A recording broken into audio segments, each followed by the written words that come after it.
So friends, अगर आपको real estate में इंटरेस्ट है, स्पेशली दुबई की रियल एस्टेट में इंटरेस्ट है, तो आपके लिए ये पॉडकास्ट बड़ी इन्फॉर्मेटिव होने वाली है। मुझे खुद बहुत मज़ा आया था इस पॉडकास्ट को करने में। इस पॉडकास्ट के अंदर हसन के साथ बैठा था, हसन के साथ बात की थी। हसन को मैं कोई ऑलमोस्ट कोई 8-10 महीनों से जानता हूँ और उनके साथ मैंने 2 कोलैबोरेटिव वीडियोज़ भी किए हैं। आपको इस चैनल के ऊपर आपको वो वीडियोज़ मिली भी होंगी। एक तो मैंने सबसे एक्सपेंसिव जो प्रॉपर्टी आज तक की है अपने चैनल के ऊपर, 130 मिलियन दिरहम्स की वो प्रॉपर्टी थी। अब तो हो सकता है और एक्सपेंसिव हो गई हो। उस टाइम पर 130 मिलियन दिरहम्स की प्रॉपर्टी थी, ट्रिप्लेक्स पेंट हाउस था। उसको हमने कवर किया था, तो वो हमने एक वीडियो की थी। और इसके अलावा एक हमने रियल एस्टेट एजेंट्स के लिए की थी वीडियो, कि किस तरह से रियल एस्टेट एजेंट आप बन सकते हैं या क्या प्रोसेस है।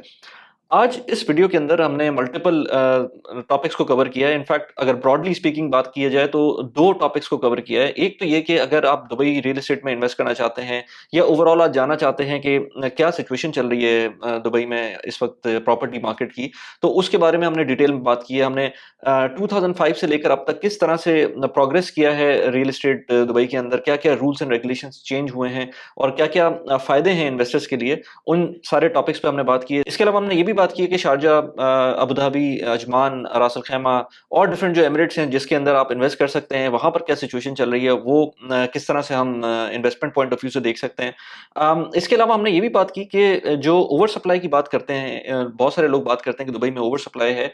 वो वाक़ई ओवर सप्लाई है या कोई मिथ है या वाक़ई कोई नंबर्स बेस्ड गेम चल रहा है, तो हमने उसके ऊपर भी बात की है। ये तो हमारा एक टॉपिक था, जिस पे हमने रियल एस्टेट के ऊपर, दुबई की रियल एस्टेट के ऊपर ओवरऑल बात की है। एक और एस्पेक्ट था हसन के साथ बात करने का मेरा, वो ये कि जो लोग आए हुए हैं यहाँ पर, जो सेकंड पार्ट में हमने इनफैक्ट ज़्यादा बात की जिसके बारे में, कि जो लोग आना चाहते हैं दुबई, रियल एस्टेट के अंदर रियल्टर बनना चाहते हैं या अपना करियर परस्यू करना चाहते हैं, तो वो उनके पास क्या-क्या ऑप्शंस हैं? क्या-क्या कहाँ से स्टार्ट करना चाहिए? क्या-क्या ट्रेड्स होनी चाहिए? खुद जो हसन है, ये कुछ पिछले 7-8 साल, 9 साल से, इनफैक्ट ऑलमोस्ट 9 साल से ये रियल एस्टेट से लिंक्ड हैं। तो इन्होंने अपनी कैसे जर्नी की, एसीसीए किया हुआ था इन्होंने और किस तरह से ट्रांज़िशन किया, एक इस तरह की जॉब से जो कि ऑफ़िस जॉब होती है, उससे किस तरह से रियल एस्टेट में ट्रांज़िशन किया। दुबई आए, सब कुछ इस तरह कहते हैं ना, कश्तियाँ जलाकर। हमने ये भी बात की कि जो रियल एस्टेट के अंदर सेल्स की जो पिच होती है, वो किस तरह से दी जाती है। और जो लोग सेल्स में इंटरेस्ट हैं, तो बड़ी कुछ इम्पोर्टेंट बुक्स के बारे में मुझे हसन ने बताया, जो कि अपनी इस पॉडकास्ट में उन्होंने ज़िक्र भी किया था कि क्या-क्या टेक अवेज़ थे। बहुत इम्पोर्टेंट है कि बुक रीड करें। हसन खुद कहते हैं अपने आप को कि वो इंट्रोवर्ट हैं, तो उन्होंने किस तरह से अपनी जो सेल्स की जो एबिलिटीज़ हैं, वो कैसे इम्प्रूव की हैं बुक रीडिंग करके, तो वो कुछ उस पे भी बात की हमने। ये भी बात की कि वुमेन के लिए, ख़वातीन के लिए किस तरह से सिचुएशन है रियल एस्टेट के अंदर, रियल्टर अगर वो बनना चाहती हैं, तो क्या-क्या उनके पास स्टेप्स हैं करने को, और किस तरह से दुबई फैसिलिटेट करता है इस तरह से फीमेल रियल्टर्स को। इसके अलावा हमने एक बहुत इम्पोर्टेंट बात को टच किया, जो कि मेरा पर्सनल एक इम्पोर्टेंट टॉपिक भी है, जो मैं इस चैनल के ऊपर वही बातें करता हूँ मैं, पर्सनल फाइनेंस से, कि जो रियल्टर होता है उसके पास नहीं पता होता कि कभी हो सकता है 1 महीना उसके पास 1000 दिरहम का मतलब कमीशन आ जाए या उसकी इनकम हो जाए, कभी 100,000 दिरहम्स की इनकम आ जाए, कभी 5000 दिरहम्स की, कभी कोई भी इनकम ना आए। तो ये इस तरह से जो अप एंड डाउन होता है इनकम का, तो वो किस तरह से उसको देखते हैं और हसन किस तरह से डील करते हैं इस तरह की चीज़ों को, जो इनकंसिस्टेंट स्ट्रीम ऑफ इनकम होती है। बल्कि ये तो मैं उनके लिए भी बोलूँगा जो डिफरेंट और डोमेन्स में काम करते हैं, रियल एस्टेट के अलावा और डिफरेंट डोमेन्स के अंदर, जिसके अंदर आपकी इनकंसिस्टेंट स्ट्रीम होती है इनकम की। बड़ा अच्छा एक उन्होंने पॉइंट बताया था इसके अंदर। तो मैं कहूँगा कि होपफुली आपको इस पॉडकास्ट के अंदर वैल्यू मिले, और अगर वैल्यू मिली हो तो प्लीज़ लाइक कर दें इस वीडियो को, और सब्सक्राइब कर दें चैनल को। प्लीज़ कमेंट ज़रूर कीजिएगा ताकि इंटरेक्शन बढ़े, थोड़ी-सी एंगेजमेंट बढ़ती है। तो मैं अगर कमेंट का जवाब ना भी दे पाऊँ तो डेफिनिटली रीड लाज़मी कर रहा होता हूँ। हसन का इंस्टाग्राम हैंडल नीचे दिया हुआ है, और बाकी जितने भी सोशल मीडिया हैंडल्स हैं वो भी नीचे दिए हुए हैं। अगर आपको कॉन्टैक्ट करना तो उनको कर सकते हैं। Without further ado, let's begin. So अस्सलाम वालेकुम हसन, कैसे हैं आप? वालेकुम वली, पहले तो बहुत शुक्रिया आपने अपनी पॉडकास्ट में बुलाया सेकंड टाइम। और ख़ुद मैं आपका बहुत बड़ा फ़ैन हूँ, तो नहीं यार, बहुत थैंक यू वेरी शुक्रिया मच। अगेन बुलाने का। Thank you very much. आज हम जो है ना, हमारी जो लास्ट वीडियो हुई थी जिसमें हमने रियल एस्टेट एजेंट्स के बारे में बात की थी। जी, तो आज हम ठीक है, थोड़ी-सी टच करेंगे दुबई की रियल एस्टेट मार्केट को और सारी चीज़ों को, लेकिन मैं एक एस्पेक्ट ये भी लेके आना चाह रहा था, लोगों को बताना चाह रहा था कि रियल एस्टेट एजेंट्स जो हैं, उनका एक बहुत बड़ा स्कोप होता है, हुँ, जो लोगों को नहीं समझ में आता। हुँ, और आप मुझे थोड़ा-सा उसमें भी बताइएगा कि क्या उसके अंदर डेप्थ है। हुँ। तो सबसे पहले तो आप मुझे बताएँ कि आपकी फॉर्मल एजुकेशन किसमें थी और कहाँ से हैं आप, और फिर दुबई कैसे लैंड किया और फिर उसके अंदर कैसे आपने स्टार्ट किया रियल एस्टेट? राइट, थोड़ी-सी जर्नी मेरी थोड़ी-सी डिफरेंट है और लोगों के मुकाबले में। मेरा बैकग्राउंड था एसीसीए से, पार्टली क्वालिफाइड था मैं। हाँ, हाँ। मैं वहाँ कुछ ऑडिट फर्म्स में मैंने जॉब की, फिर मैं एमसीबी बैंक में था, राइट। डिफरेंट फर्म्स में रहा। मगर उसके बाद फिर अचानक से लाइफ में मेरी चेंज आई। मुझे समझ में आ रहा था कि ऑडिट्स में मैं शायद इतना चल नहीं सकता, या मुझे समझ में नहीं आ रहा था कि अच्छा चलें नेक्स्ट करियर क्या होना चाहिए। हाँ, हाँ। तो फिर मैंने साथ-साथ मैंने एमबीए भी किया हुआ था। अच्छा, ओवरऑल लोग भी अगेंस्ट थे कि भाई किस करियर में जा रहे हो, क्योंकि जिसमें तो जॉब भी नहीं होती। हुँ। मगर एट द एंड मैंने करियर चेंज किया at the age of 30। The age of और 30 उस वक़्त तो जॉब कर रहे थे आप? उस समय जॉब कर रहा था ठीक कराची है, में। ठीक है। तो मेरा ताल्लुक कराची से है और फैमिली बैकग्राउंड भी ऐसा था कि भाई डॉक्टर, इंजीनियर, ये सही। एक चार्टर्ड अकाउंटेंट बनना है। अच्छा, अच्छा। पार्टली चार्टर्ड अकाउंटेंट बन भी गया था। राइट, मगर फिर अचानक से एक चेंज आई, मैंने कुछ बुक्स पढ़ी, कुछ लेक्चर्स सुने, तो मैंने सोचा कि अच्छा कुछ एक करियर होता है सेल्स का, राइट, और इसमें स्कोप इतना बड़ा है कि लिमिटेशन नहीं है सैलरी की। राइट। तो फिर मैंने सोचा कि अच्छा यार ये करना चाहिए। फिर मैंने लेक्चर्स सुने, मैंने बुक्स पढ़ी, रॉबर्ट कियोसाकी को सुना, ब्रायन ट्रेसी को सुना, ग्रैंड कार्डोन को सुना। करते फिर मैंने एक स्टेप लिया कि अच्छा कहाँ जाया जाए। तो फिर मैंने परस्यूट ऑफ हैप्पीनेस देखी, मूवी देखी मैंने, वुल्फ ऑफ वॉल स्ट्रीट देखी, तो उससे बड़ी अट्रैक्शन हुई कि यार ये तो फ़ोन पे हुँ, चीज़ें सब कुछ हो रही होती हैं, बिज़नेस चल रहा होता है। बट अगेन फिर मैंने सोचा पहले कि मैं यूएस मूव करूँ। हुँ, मगर हुँ, यूएस मूव करना ऑब्वियसली आप या तो H1 वीज़ा पे मूव करते हैं या हुँ, आपको डायरेक्ट कोई एम्प्लॉयर बुलाए, हुँ, वो इतना आसान नहीं था मेरे हुँ। लिए। तो फिर मैंने सोचा कि कौन-सी मार्केट है जो सबसे करीब है। पाकिस्तान की मार्केट में मुझे लग रहा था कि मैं रियल एस्टेट नहीं कर सकता, क्योंकि अच्छा, आपने जी, सेल्स का तो सोच लिया था, लेकिन रियल एस्टेट का सोच लिया था फिर उसके अंदर कि आपको रियल जी, एस्टेट में मैंने स्पेसिफिकली रियल एस्टेट सोच लिया था। अच्छा, पहले मैंने काफ़ी रिसर्च की, फिर मुझे समझ में आया कि जो मेरी फंड रेज़िंग एटलीस्ट हो सकती है या जिससे मैं इमीडिएट अच्छा पैसा बना सकता हूँ, वो रियल एस्टेट थी। ठीक है। तो मैं वहीं से बैठे हुए देख रहा था डुबज़िल पे, डिफरेंट वेबसाइट्स पे कि एजेंट्स जेएलटी में काम कर रहे हैं, मरीना में काम कर रहे हैं। तो और ये कब की बात है? ये 2013 एंड की बात कर रहा हूँ मैं अच्छा, आपसे। जी, ठीक है। तो 2014 जून में मैं यहाँ आया हूँ। राइट। तो फिर मैंने सोचा कि यार अच्छा एक करियर है, ज़रा देखते हैं। हुँ, 1-2 जानने वाले से थोड़ी-सी इन्फॉर्मेशन ली मैंने। मगर जो आप देख रहे होते हैं ऑनलाइन या सब कुछ, वैसा होता नहीं है। हाँ, प्रेज़ेंस आपको पता चलती है आप जब यहाँ आते हैं। सही। तो ये करियर स्टार्ट हुआ मेरा। फिर मैंने सोचा कि यार अच्छा जो जॉब थी फाइनेंस बेस्ड, उसको मैं छोड़ता हूँ। हुँ, हुँ। एक पूरे नए करियर पे आते हैं। अब फिर दुबई की जो स्टार्टिंग की हर्डल्स हैं, वो उनको फेस करना, सेल्स सेल्स जॉब में आना, तो ये सब स्टार्टिंग तो थी एक्चुअली। आपने पाकिस्तान से जब पहली दफ़ा दुबई आए तो उस टाइम पे जॉब थी आपकी पाकिस्तान में, आपने जी, छोड़ी जी। नहीं थी? जी, जी, मैंने छोड़ी नहीं थी। अच्छा, नहीं, जब मैं विज़िट वीज़ा पे आया तो मैं क्विट करके आ गया अच्छा था। क्विट करके आए थे आप। अब मैंने सारी अपनी गश्तियाँ जला दी थी। मैं कहा नहीं यार, अब पूरी ज़िंदगी नई तरीके से स्टार्ट करेंगे हुँ। और फिर देखते हैं क्या होता है। अच्छा, चलें आपने तो लीप ऑफ फ़ेथ लिया कि आपने जी, उतना बड़ा डिसीज़न लिया कि आप जॉब छोड़ के आए बिल्कुल, और शुरू में कितना टाइम लगा आपको समझ में आने में और कहीं ऐसा पॉइंट आया कि आपने सोचा कि गलती कर दी है? ऐसा हुआ। अच्छा, 2014 में जिस फ़र्म को मैंने जॉइन किया, आई मीन फ़र्म ठीक थी मगर कोई गाइडेंस नहीं थी, राइट। कोई भी मेंटर नहीं था। फिर ये पता चला कि क्योंकि कमीशन बेस्ड काम है तो जो लिमिटेड पैसे थे वो भी ख़त्म हो गए। हुँ, तो अब क्या करें, और दुबई में सर्वाइव करना इनिशियली हम सबको पता है कि इतना आसान नहीं होता। हुँ, हम सब अपने एक करियर फेज़ से गुज़रते हैं, राइट, प्रोसेस से गुज़रते हैं। राइट।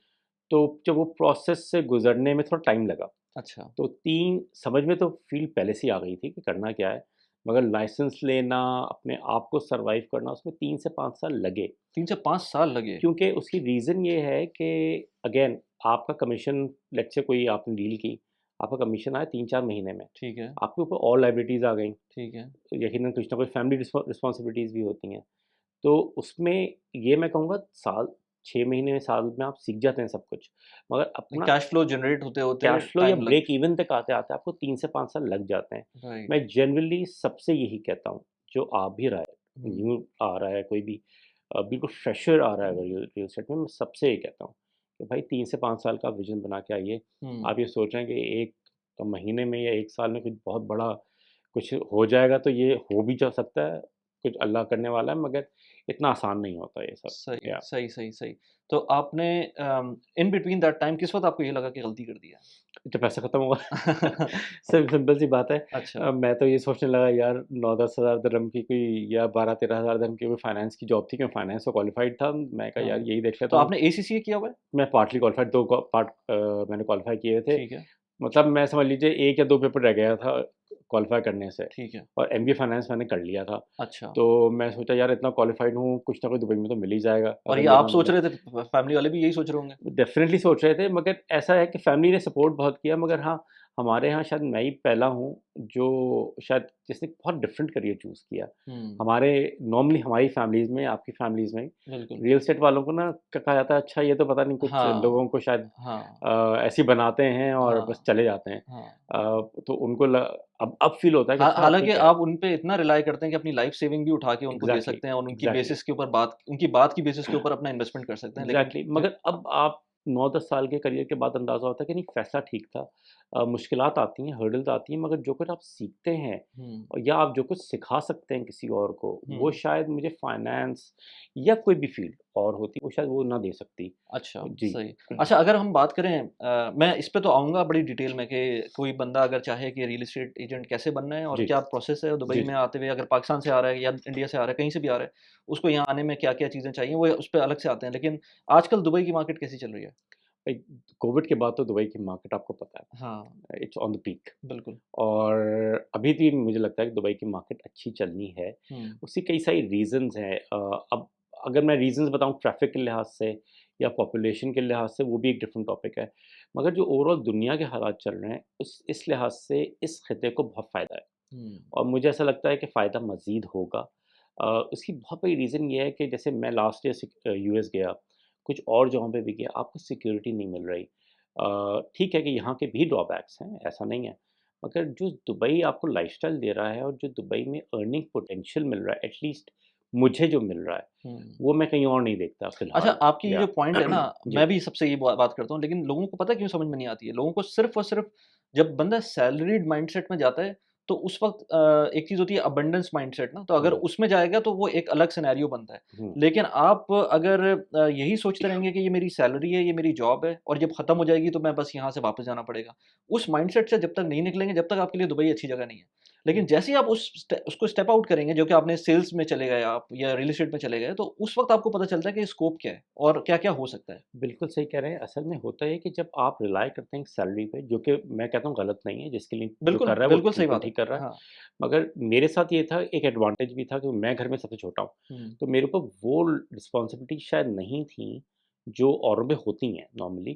थी, मगर ऐसी नहीं थी कि आपको पूरे घर को सपोर्ट करना है। हुँ, तो मुझे ये था कि शायद एक थोड़ा बहुत एडवांटेज भी मिला कि यार अच्छा मैं एक स्टेप ले लेता हूँ, क्योंकि मैं शायद 9 टू 6 वाला आदमी हूँ ही नहीं। राइट, मैं कभी नहीं था। ठीक है। और मैं जब 96 में था भी, तो मैं खुश नहीं था कि यार मैं क्या कर रहा हूँ। हुँ, आया चंडीगढ़ से आना होता था घर। घर और कहाँ था आपका? हम पहले क्लिफ्टन में था, फिर हम लोग गुलशन मूव किया हम लोगों ने। तो गुलशन से आए चंडीगढ़ तो आया वैसे ही चंडीगढ़ हाँ, रोज़ मूव करना, फिर गाड़ी लेके नहीं जाता था, बस में आता, क्योंकि गाड़ी लेके जाना वहाँ पे एक टेंशन थी, हाँ, रोज़ आना-जाना। हाँ, खैर, कहने का सारा मकसद ये था कि आपको एक स्टेप लाइफ़ में लेना होता है। हुँ, वो कहीं न कहीं वो आपके लिए शायद बहुत बड़ा रिस्क बन भी सकता है, और मेरे ख़्याल से अल्लाह ताला फिर मदद भी करता है उसी तरीके से। हाँ, वक़्त के हिसाब से आप स्ट्रगल से गुज़रते हैं, आपको पता चलता है अच्छा यार इस फ़ील्ड का क्या प्रोज़ एंड कॉन्स थे, हुँ, क्या नहीं थे। हुँ, सेल्स एट द एंड में मैं ये कहता हूँ सबको सेल्समैन होना चाहिए। हुँ, कहीं न कहीं सबको सेल्स आनी चाहिए। हम कहीं न कहीं इंटरव्यू में भी जाते हैं, तो आप कहीं न कहीं तो कन्विंस कर रहे हैं ना किसी को। बिल्कुल। तो अगर आपको क्लाइंट को कन्विंस करना है, तो वो आपको ट्रस्ट पे कन्विंस करना होता है। अच्छा, मेरी ख़ासियत थोड़ी-सी ये रही थी, क्योंकि मेरा बैकग्राउंड फाइनेंस का था, तो मेरी जो नंबर गेम था मेरा, वो अच्छा था। हुँ, मतलब किसी को आरओआई बताना है या किसी को जल्दी से फ्रीक्वेंट कैलकुलेशन बतानी है कि अच्छा ये प्रॉफ़िट्स हो सकते हैं, ये रेंटल आरओआईज़ आ सकते हैं। तो लोगों को लगता ये था कि अच्छा जो बात कर रहा है बहुत प्रैक्टिकल बात कर रहा हाँ, है। हाँ। वो ये नहीं था कि सर ये बस खरीद लीजिए और बस सही जाइए। है। हाँ, जी। ये आप बिल्कुल सही कह रहे हैं। लेकिन अगर मैं दोबारा से अगेन ये चीज़ वही हो गई कि मैं आपसे पूछूँगा ये डिटेल में जब हम आएँगे आपकी जर्नी जो बेसिकली किसी और को अगर आना है तो उसमें क्या-क्या चीज़ें इम्पोर्टेंट है। हुँ, तो आप कह रहे हैं दुबई में इस वक़्त ऑफ़ कोर्स चीज़ें सब समझ में आ रही हैं और मैंने भी कुछ वीडियोज़ बनाई थी जिसके अंदर मैंने विजुअल कैपिटलिस्ट एक बहुत अच्छी वेबसाइट है उसके पूरे डिटेल में एनालिसिस किया था कि किस तरह से इस वक़्त और क्या-क्या चीज़ें इनफैक्ट अभी भी दुबई कंपेयर करें यूरोप में बहुत बड़े-बड़े सिटीज़ से या अमेरिका में, तो अभी भी अंडर वैल्यूड है। अंडर वैल्यूड नहीं तो आप कम से कम उसको कह सकते हैं कि ब्रेक इवन पे आ रहा है इस जी। वक़्त। तो ऐसी बात नहीं है कि आप उसको कहें कि बहुत इन्फ्लेटेड प्राइसेस हैं यहाँ पर। हुँ, क्योंकि मेरे एक और बात हो रही थी, मेरी पॉडकास्ट थी एक हमारे खुरम भाई होते हैं यूएस में, तो वो उन्होंने यूएस में प्रॉपर्टीज़ भी ली हुई हैं और दुबई में भी ली हुई हैं। तो मुझे यही कह रहे थे कि यार आप उसको इस तरह से कंपेयर करें कि आप दुबई की प्रॉपर्टी को टेक्सास से कंपेयर नहीं कर सकते। हुँ, आपको दुबई की प्रॉपर्टीज़ को कंपेयर करना है लेट्स से कैलिफोर्निया से, और फिर वहाँ कंपेयर करना है अगर किसी वाटर फ्रंट मैं अपार्टमेंट लेने जाता हूँ कैलिफोर्निया में, तो उसकी जो प्राइस होगी, और कंपेयर करें मरीना में जो हुँ, अपार्टमेंट हुँ, मिल रहा है वाटर फ्रंट पे, हुँ, हुँ, उसकी जो प्राइस होगी, आप उस चीज़ को कंपेयर करें। या हुँ, हुँ, लंदन में अगर आप ले रहे हैं, तो हुँ, हुँ, लेट्स से किसी वाटर बॉडी के सामने आप उस अपार्टमेंट को ले रहे हैं, तो उसकी क्या प्राइस है। हुँ, तो आप दुबई को डेफिनिटली आप किसी सेकंड टियर या थर्ड टियर सिटी से कंपेयर नहीं कर सकते उसकी प्राइसेस राइट। को। तो इस वजह से अगर उस चीज़ को देखें, तो फिर दुबई की प्राइसेस आपको कम लगने लगती हैं। देखिए, दुबई की प्राइसेज़ ज़्यादा हों या कम हों, ये शायद एक अलग बात हो सकती है, मगर जो दुबई में अभी इन्वेस्टर्स को जो प्रॉफ़िट मिल रहा है, हाँ। वो बहुत डिफरेंट लेवल का है। मैं इस पे एक स्पेसिफ़िक एरिया, शायद मैं नाम ना लूँ, हमने एक शॉप, कमर्शियल शॉप सेल की और उस शॉप को हमने 4.2 का बेचा सेलर को और रीसेल किया विदिन 1 ईयर 5.2 मिलियन का। हुँ, मैं कहने का मकसद ये था कि मैं, क्योंकि मेरी अपनी फैमिली भी यूएस में, यूके में होती है, मैं उन मार्केट्स को भी बहुत एनालाइज़ कर रहा होता हूँ कि क्या है, क्या नहीं है। अगर आप न्यूयॉर्क से दुबई को कंपेयर कर रहे हैं, हुँ। न्यूयॉर्क अगेन बहुत पुरानी सिटी है, आप उसको कंपेयर नहीं कर सकते। मगर न्यूयॉर्क का लाइफ़स्टाइल और दुबई के लाइफ़स्टाइल में ज़मीन आसमान का फ़र्क है। जो दुबई में आपको सिक्योरिटी मिल रही है, आपकी नाइट लाइफ़ है, आप मॉल्स में घूम रहे हैं, पार्क्स में घूम रहे हैं, आप न्यूयॉर्क में नहीं कर सकते। एक हुँ। स्पेसिफ़िक एरियाज़ हैं जो सिक्योर हैं। जो दुबई में आपको दुबई में आप ओवर डेज़र्ट में भी चले जाएँ, यूएई में डेज़र्ट में कहीं भी भी चले चले जाएँ, जाएँ, कहीं भी चले जाएँ आप आपको अल्कुज़रा लेक पे रात के 12 बजे चले जाएँ, आपको कोई कुछ नहीं कह रहा। राइट। ये चीज़ न्यूयॉर्क में या फ्लोरिडा में या किसी भी और शहर में, लॉस एंजलिस में देख लीजिए, आपको नहीं मिलती। हुँ, अच्छा, फिर दुबई का एक फिर एडवांटेज ये भी है कि अभी यहाँ पे फॉरेन इन्वेस्टमेंट बहुत बड़े लेवल पे आ रही है। हुँ, पहले एक स्पेसिफिक मार्केट थी, इंडिया, पाकिस्तान, सऊदीज़ थे, कतरीज़ थे। मगर अब अगर आप देखेंगे तो रशियंस के साथ-साथ यूरोपियंस बहुत हैं।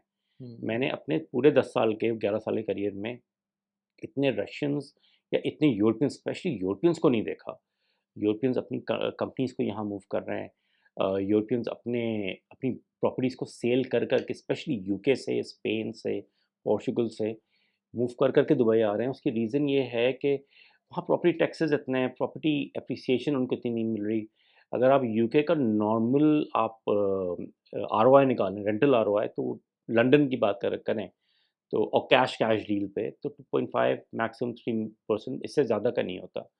दुबई की मार्केट में अगर आप नॉर्मल, जैसे जेवीसी कह लीजिए, जेवीटी कह लीजिए या मोटर सिटी कह लीजिए, आपको 6-7% रिटर्न आ जाता है। नेट। अगर आप हुँ, थोड़ी-सी अक्लमंदी से चलेंगे, नेट आफ्टर सर्विस चार्जेस हुँ, आ जाता है। राइट।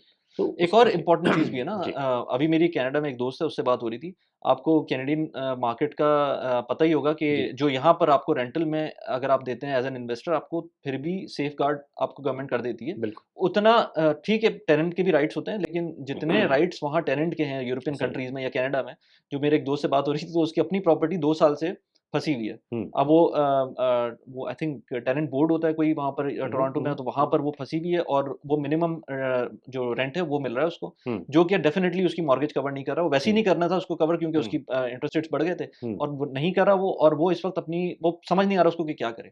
यहाँ ये नहीं होता, यहाँ पर एटलीस्ट आप अपने टेनेंट को नोटिस दे सकते हैं, कुछ नहीं तो 1 साल के अंदर तो वो एविक्ट हो ही जाएगा। ऐसा अगर ही आपको है, करना है तो एविक्ट हो जाएगा वो। ऐसा ही है। इसीलिए देखिए, यहाँ पे भी टेनेंट्स के राइट्स हैं, ऐसा हुँ, नहीं है।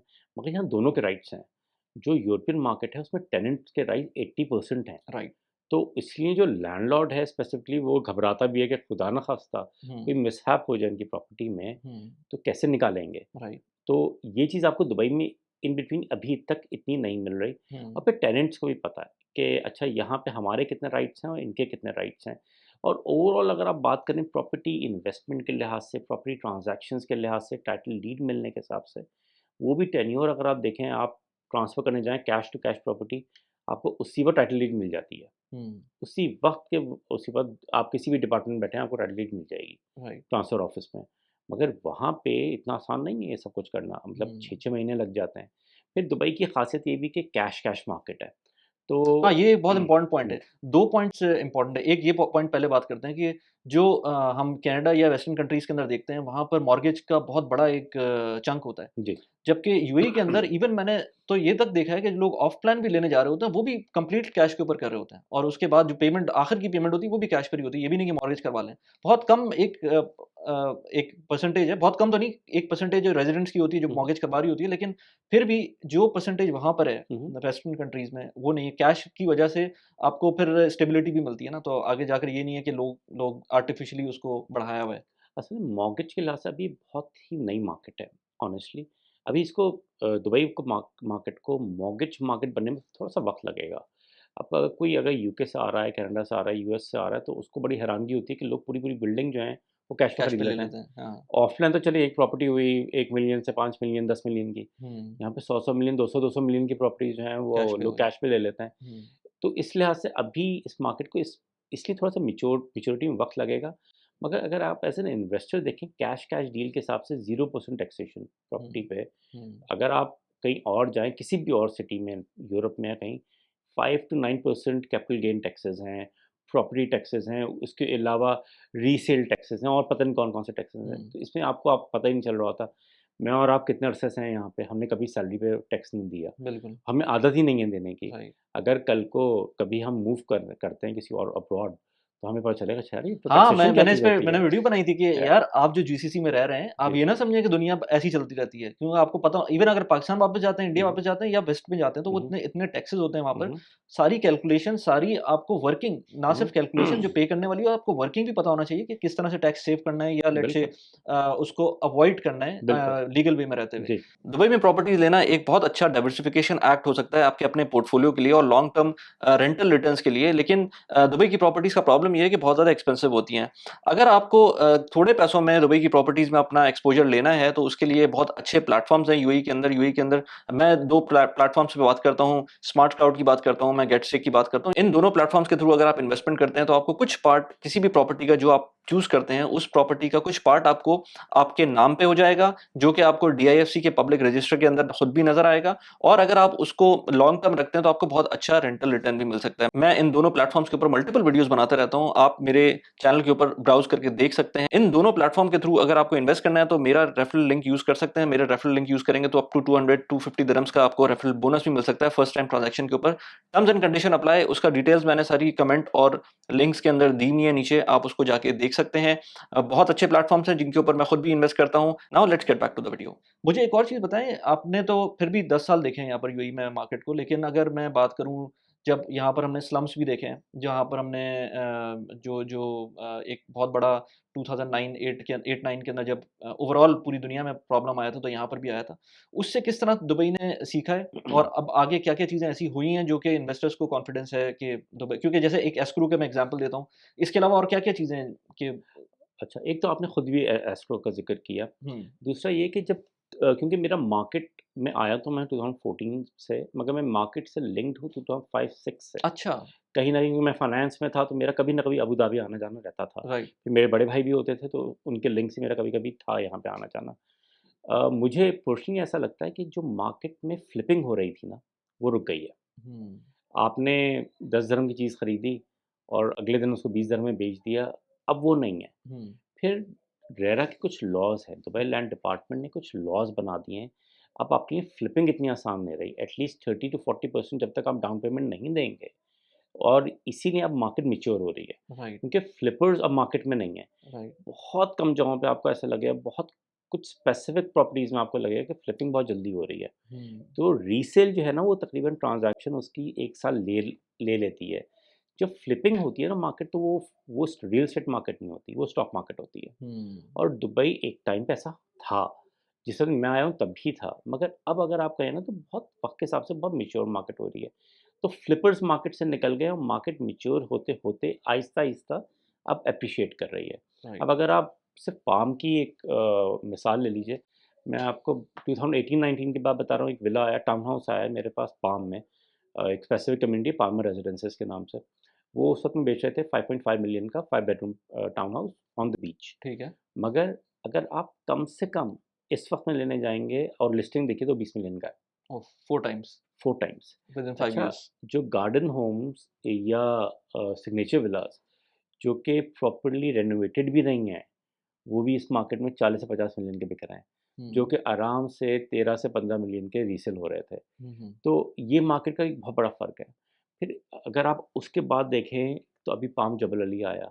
पाम जबल अली बहुत ऐसी मार्केट है कि आप जल्दी से फ्लिप करें, हाँ, मगर इन्वेस्टर को अब अलाउड नहीं है कि 10% देके फ्लिप कर लिया, नहीं, आपको एटलीस्ट 30-40% पे करना है, राइट, तो ही आप फ्लिप कर सकते हैं। राइट, तो ये मैच्योर मार्केट की अलामत है कि हुँ, ऑलराइट, ये वक़्त के हिसाब से उन्होंने सीखा कि नहीं, ऐसा नहीं होना चाहिए, स्टॉक मार्केट नहीं होनी चाहिए।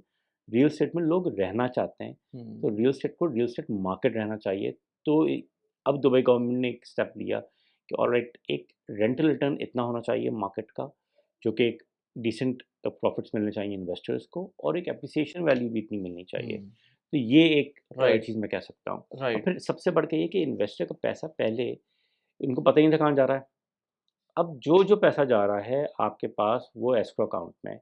इन्वेस्टर को भी पता है, डेवलपर को भी पता है, और डेवलपर के ऊपर भी अब चार्जेस हैं कि अगर उन्होंने टाइम पे आपने डिलीवर नहीं किया तो उनको भी स्पेसिफिक चार्जेस पे करने पड़ेंगे। हुँ। तो इस लिहाज से आप कहिए कि मार्केट बहुत सिक्योर हो गई है, इन्वेस्टर्स को भी यकीन है इस अच्छा, मार्केट। इसी को एक्सपैंड करें ज़रा, मुझे एस्क्रू को थोड़ा-सा फर्दर एक्सप्लेन करें कि ये एस्क्रू जो है वो मैंने अक्सर बात की अपनी वीडियोज़ में, लेकिन लोगों को फिर भी पता नहीं क्यों डर लगा रहता है यूएई के अंदर, दुबई में पुरानी जो अभी भी वही बात होती है ना, जैसे पाकिस्तान में एक न्यूक्लियर जो टेस्ट हुआ था, उसके बाद से वो फॉरेन अकाउंट्स सीज़ हुँ, हुए थे, तो हुँ, आज तक 25 साल बाद भी हुँ, लोगों को डर लगा रहता है कि ये सीज़ ना हो जाए अकाउंट्स। हुँ। इसी तरह से एस्क्रू इतना इम्पोर्टेंट चीज़ है, तो उसको ज़रा एक्सप्लेन करें कि अच्छा किस तरह से देखें, सेफगार्ड होता है पैसे? एस्क्रो जो वर्ड है ना, तो पूरी दुनिया में यूज़ होता है। ठीक है, पूरी दुनिया की रियल एस्टेट, आप यूएस चले जाएँ, यूके, दुबई, एस्क्रो एक कॉमन वर्ड है।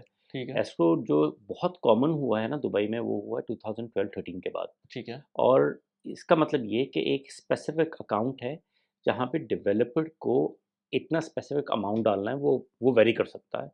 और उस अकाउंट से डेवलपर को परमिशन नहीं है पैसा निकालने की, जब तक कि एक स्पेसिफिक डेवलपमेंट ना हो जाए, ठीक है, ठीक है? ओके। तो जो इन्वेस्टर का जो भी पैसा आ रहा है, लेट्स से किसी ने 10% डाउन पेमेंट दी, तो 20 टू 30% पेमेंट जो होती है वो एस्क्रो अकाउंट में जाती है। इसके प्रॉपर ऑडिट किए जाते हैं दुबई लैंड डिपार्टमेंट की तरफ से। तो इन्वेस्टर इस लिहाज से बहुत सिक्योर रहता है कि वो ऐप पे भी जाके देख देख सकता है कि ट्रांज़ैक्शंस कहाँ हो रही हैं। डेवलपर्स को भी डर नहीं होता कि इन्वेस्टर भाग जाएगा तो क्या होगा। तो दोनों साइड सिक्योर हैं, इन्वेस्टर्स राइट, भी सिक्योर हैं, और डेवलपर्स भी सिक्योर हैं, इन्वेस्टर्स भी सिक्योर हैं। या राइट। अच्छा, ठीक है, ऑफ प्लान के अंदर ख़ास तौर पे ये ज़रूरत होती है हुँ, इसकी एस्क्रो की, तो हुँ, समझ में आना चाहिए लोगों को कि हुँ, इतना, क्योंकि जो भी रेगुलेटेड एंटिटी हो जाती है हुँ, यूएई के अंदर, वो फिर उसमें फिर आप जो है ना थोड़ा-सा गवर्नमेंट पे बहुत ज़्यादा, थोड़ा-सा क्या, हुँ, बहुत ज़्यादा रिलाय कर कर हुँ, सकते हैं। हुँ, अच्छा, इसके बाद मैं अभी देखता हूँ यहाँ पर अक्सर मुझे शारजा में भी नज़र आता है, अब क्योंकि यहाँ फ्री होल्ड जी, कुछ एरिया खुल गए हैं। जी, प्लस ये कि मैं रास अल खैमा में भी नज़र जी, आता है, अबू जी, धाबी में भी था। जी। तो बाकी एमिरेट्स में क्या सिचुएशन है आजकल? तो देखिए, मुझे पर्सनली तो रास अल खैमा का की जो रियल एस्टेट है, मुझे फ्यूचर में बहुत ज़बरदस्त नज़र आ रही है। राइट। इसकी रीज़न ये है कि जो नॉर्मल वीडियोज़ मैं अपने कंटेंट में बना रहा हूँ, या इवन कि जिस वैसे आप कभी बता दें कि क्या इंस्टाग्राम हैंडल है और जी, मेरा इंस्टाग्राम हैंडल है मिलियन दिरहम लिस्टिंग्स। ठीक है, आप इंस्टा पे सर्च करें, यूट्यूब पे सर्च करें, लिंक्डइन, ठीक है। टिकटॉक, मैं आपसे वैसे इंस्टाग्राम से ही या हम लोगों ने एक-दूसरे को एग्ज़ैक्टली मैंने आपको यूट्यूब से सर्च किया था, जी, जी, जी, जी। और आपका मेरा लिंक जो है वो इंस्टाग्राम से हुआ। सही, सही, तो सही। जो मैं अपनी मार्केटिंग कर रहा होता हूँ, तो या ओवरऑल जो मैं वर्ड ऑफ माउथ की बात कर रहा हूँ, लोगों को रास अल खैमा में बहुत इंटरेस्ट है। हुँ, हुँ। मैं एक मिसाल दे दूँ, जैसे फ़र्ज़ कीजिए कि यहाँ पे एक हाई एंड प्रॉपर्टी चल रही है 5,000 दिरहम पर स्क्वायर फीट के हिसाब से। ठीक है। अभी रास अल खैमा में 1800 से 2,000 दिरहम पर स्क्वायर फीट की चल रही है। तो ऑब्वियसली 1800 से जो हाई एंड प्रॉपर्टी है। हाई एंड प्रॉपर्टीज़ हैं। यहाँ पर कितनी, दुबई में आपने कितना बताया? मतलब मैं हाई एंड प्रॉपर्टीज़ की बात करूँ तो 5,000 से 7,000 स्क्वायर फीट की सही है। चल रही हैं। और रास अल खैमा में मैक्सिमम 1800? मैक्सिमम अभी 2200 मैक्सिमम चल रही है। Very good. हुँ। अच्छा, उसकी रीज़न ये है कि अभी रास अल खैमा कितना दूर है दुबई से, अगर हम लगा 1 लें आवर मेरे ख़्याल से मैक्सिमम, मैक्सिमम 1 आवर। डिपेंड करता है, अगर आप कहाँ से जा रहे मिड हैं? ऑफ दुबई से निकल रहे हैं तो हाँ, आपको 1 आवर 15 मिनट्स लग जाएँगे, हाँ, हाँ। जो कि बहुत बड़ा रास्ता नहीं है। फिर आपको जो बीच लाइफ़ मिल रही है रास अल खैमा में ओवरऑल, क्योंकि रास अल खैमा में माउंटेन्स हैं, ये सब कुछ है, हुँ, तो लो इन्वेस्टर्स का बहुत ज़्यादा रुझान है अभी उस साइड पे, और होना भी चाहिए। फिर आपको शायद पता हो कि दुनिया का सबसे बड़ा कैसीनो आ रहा है। हुँ, अच्छा, क्योंकि कैसीनो अगर एक लिहाज से देखें तो उसके बहुत और भी फ़ायदे होंगे, उस रीजन को लोग रेंट करेंगे, होटल अपार्टमेंट्स होंगे, होटल्स होंगे, स्पेसिफिकली बहुत सारी मार्केट जो हैं वो वहाँ पे आके बैठ जाएँगी। हुँ, तो ओवरऑल जो मैं देखता हूँ ना, सिर्फ रास अल खैमा नहीं, मैं शारजा से लेके दुबई, ये पूरा खिता, ये जो है ये एक अलग इंडस्ट्री बनने वाला है, बल्कि मैं इसको कनेक्ट करूँगा ओमान, सऊदीया से भी, क्योंकि अभी जो इत्तेहाद रेलवे रेलवे। बन रही है, हाँ। पूरी जब कनेक्ट हो जाएगी, तो ये पूरा रीजन जो है ये सॉर्ट ऑफ ईयू की तरह से बन जाएगा। हुँ, आपके पास एक आईडी है हुँ, और आप एक आईडी से पूरे जीसीसी में ट्रैवल कर सकते हैं। हुँ। तो इस रीजन को ओवरऑल एज़ आप कहें कि जीसीसी के लिहाज से ओवरऑल फ़ायदा होगा, सही, ये मेरा कहना है। तो सही। मैं ओवरऑल आपने जैसे कहा कि शारजा को कहें, हाँ। मैं शारजा की इतनी मेरे पास इंक्वायरीज़ हैं, क्योंकि लोग जो शारजा में रहते हैं, वो शारजा नहीं छोड़ना एग्ज़ैक्टली, चाहते। एग्ज़ैक्टली बिल्कुल ऐसे ही है। अच्छा, स्पेशली अगर बात करें इंडियन पाकिस्तानीज़ और कुछ नेशनैलिटी जैसे इजिप्शियंस हैं, जॉर्डेनियंस हैं, हुँ, वो 20-20 साल से शारजा में रह रहे हैं। हुँ। वो कहते हैं कि यार मुझे फ्री होल्ड प्रॉपर्टी शारजा में मिल रही है, हम शारजा में ही रहेंगे। बिल्कुल ऐसे ही है। अच्छा, क्योंकि दोनों जगहों में दुबई में कुछ डिफ़रेंस है, शारजा में थोड़ा डिफ़रेंस है, तो लोग शारजा में ही रहना चाहते हैं। हुँ, और मेरे पास रेगुलर बेसिस पे 10 से 12 इंक्वायरीज़ आ रही होती हैं कि अच्छा बताएँ शारजा में क्या मिल रहा है? कितने में मिल रहा है? हालाँकि शारजा की प्राइस कोई सस्ती नहीं है, हुँ। मगर लोग खरीदने को तैयार हैं। तो कहने का मकसद ये है कि इन्वेस्टर्स का रुझान हर जगह पे है। रास अल खैमा में भी है, शारजा में भी है और दुबई में भी है। राइट, बस इन्वेस्टर्स बँटे हुए हैं नेशनैलिटीज़ वाइज़ कि इनको कहाँ जाना है। या राइट। हाँ, बिल्कुल सही कह रहे हैं, लेकिन मुझे ज़रा थोड़ा-सा एक्सप्लेन करेंगे शारजा में फ्री होल्ड और मैं मेरे अपने लिए भी है क्योंकि जी। मैंने कुछ रिसर्च की थी तो उसके अंदर पता चला कि फ्री होल्ड तो कुछ जगह हैं, हुँ, हुँ। अभी शारजा में ज़्यादा नहीं है, हुँ, हुँ। लेकिन जो नॉर्मल जगह हैं, हुँ, हुँ। जो कि क्या कहते हैं उसको लीज़ होल्ड कहते हैं आई गेस। जी। तो लीज़ होल्ड जो है उसमें अरब नेशनैलिटीज़ बाय कर सकती हैं। हुँ, हुँ। जिसके अंदर जॉर्डेनियंस, इवन सीरियंस इस तरह की जो अरब नेशनैलिटीज़ हैं वो बाय कर सकती हैं, लेकिन we are coming from subcontinent तो हम बाय नहीं कर सकते। तो अब कुछ चेंज हो रहा है? मैंने सुना था कि कुछ चेंज हो रहा है, लेकिन अभी तक कुछ अच्छा पता नहीं है। देखें, लीज़ होल्ड का मतलब है जीसीसी नेशनल्स खरीद सकते हैं। अच्छा, ठीक है। उसमें जॉर्डेनियंस, इजिप्शियंस इंक्लूडेड नहीं होते। अच्छा, लीज़ होल्ड में जीसीसी सिर्फ़ नेशनल। जीसीसी नेशनल्स खरीद राइट, सकते हैं। आप उनके साथ पार्टनरशिप कर सकते हैं। ओके। लेट्स से मगर उनको 50-50 का पार्टनरशिप आपके साथ होनी चाहिए या एटलीस्ट 51% जीसीसी लोकल को आपका पार्टनर होना चाहिए। ठीक है, एक तो ये चीज़ क्लियर है। ठीक है। और फ्री ये पार्टनरशिप प्रॉपर पेपर पे होगी? प्रॉपर पेपर पे होती है। अच्छा, अगर आप पुराने आज से 40-50 साल की बात करें या 30 साल की बात करें, जो देरा में पुरानी-पुरानी बिल्डिंग्स हैं, इनमें पार्टनरशिप इंडियन पाकिस्तानीज़ की हैं। हुँ, ओनरशिप मेन टाइटल डीड जो है वो किसी लोकल की होगी। अगर उनके साथ आप पार्टनर्स को एलोकेट करें तो वो उसमें आपको इंडियन पाकिस्तानीज़ मिलते हैं, राइट। बहुत सारे। और और अभी आज तक शेयर है उनका? और वो बिल्डिंग जिनमें जो कि आप देरा की बहुत पुरानी-पुरानी बिल्डिंग्स, हाँ, हाँ। तो उनमें भी शेयर आज तक है उनका। हुँ, क्योंकि 50 या तो 50 इयर्स की लीज़ थी या 98 इयर्स की लीज़ थी। ठीक है, जिन्होंने 90 इयर्स की लीज़ किया इसका मतलब तो उनकी जनरेशन की टू जनरेशन कन्वर्ट हो जाएगा सब कुछ। बिल्कुल। फ्री होल्ड का मतलब ये है कि जैसे आप प्रॉपर्टी पाकिस्तान में खरीद रहे हैं या इंडिया में खरीद रहे हैं या दुनिया में कहीं और खरीद रहे हैं बीइंग अ नेशनल हुँ, उस जगह के। फ्री होल्ड का प्रॉपर्टी का मतलब है कि हसन खरीद सकता है, वली खरीद सकते हैं या कोई और खरीद सकता है और अनलिमिटेड टाइम के लिए खरीद सकते हैं। ठीक है, तो उसमें आपकी कोई लिमिटेशन नहीं है कि 50 इयर्स की लीज़ है या 90 इयर्स की लीज़ है।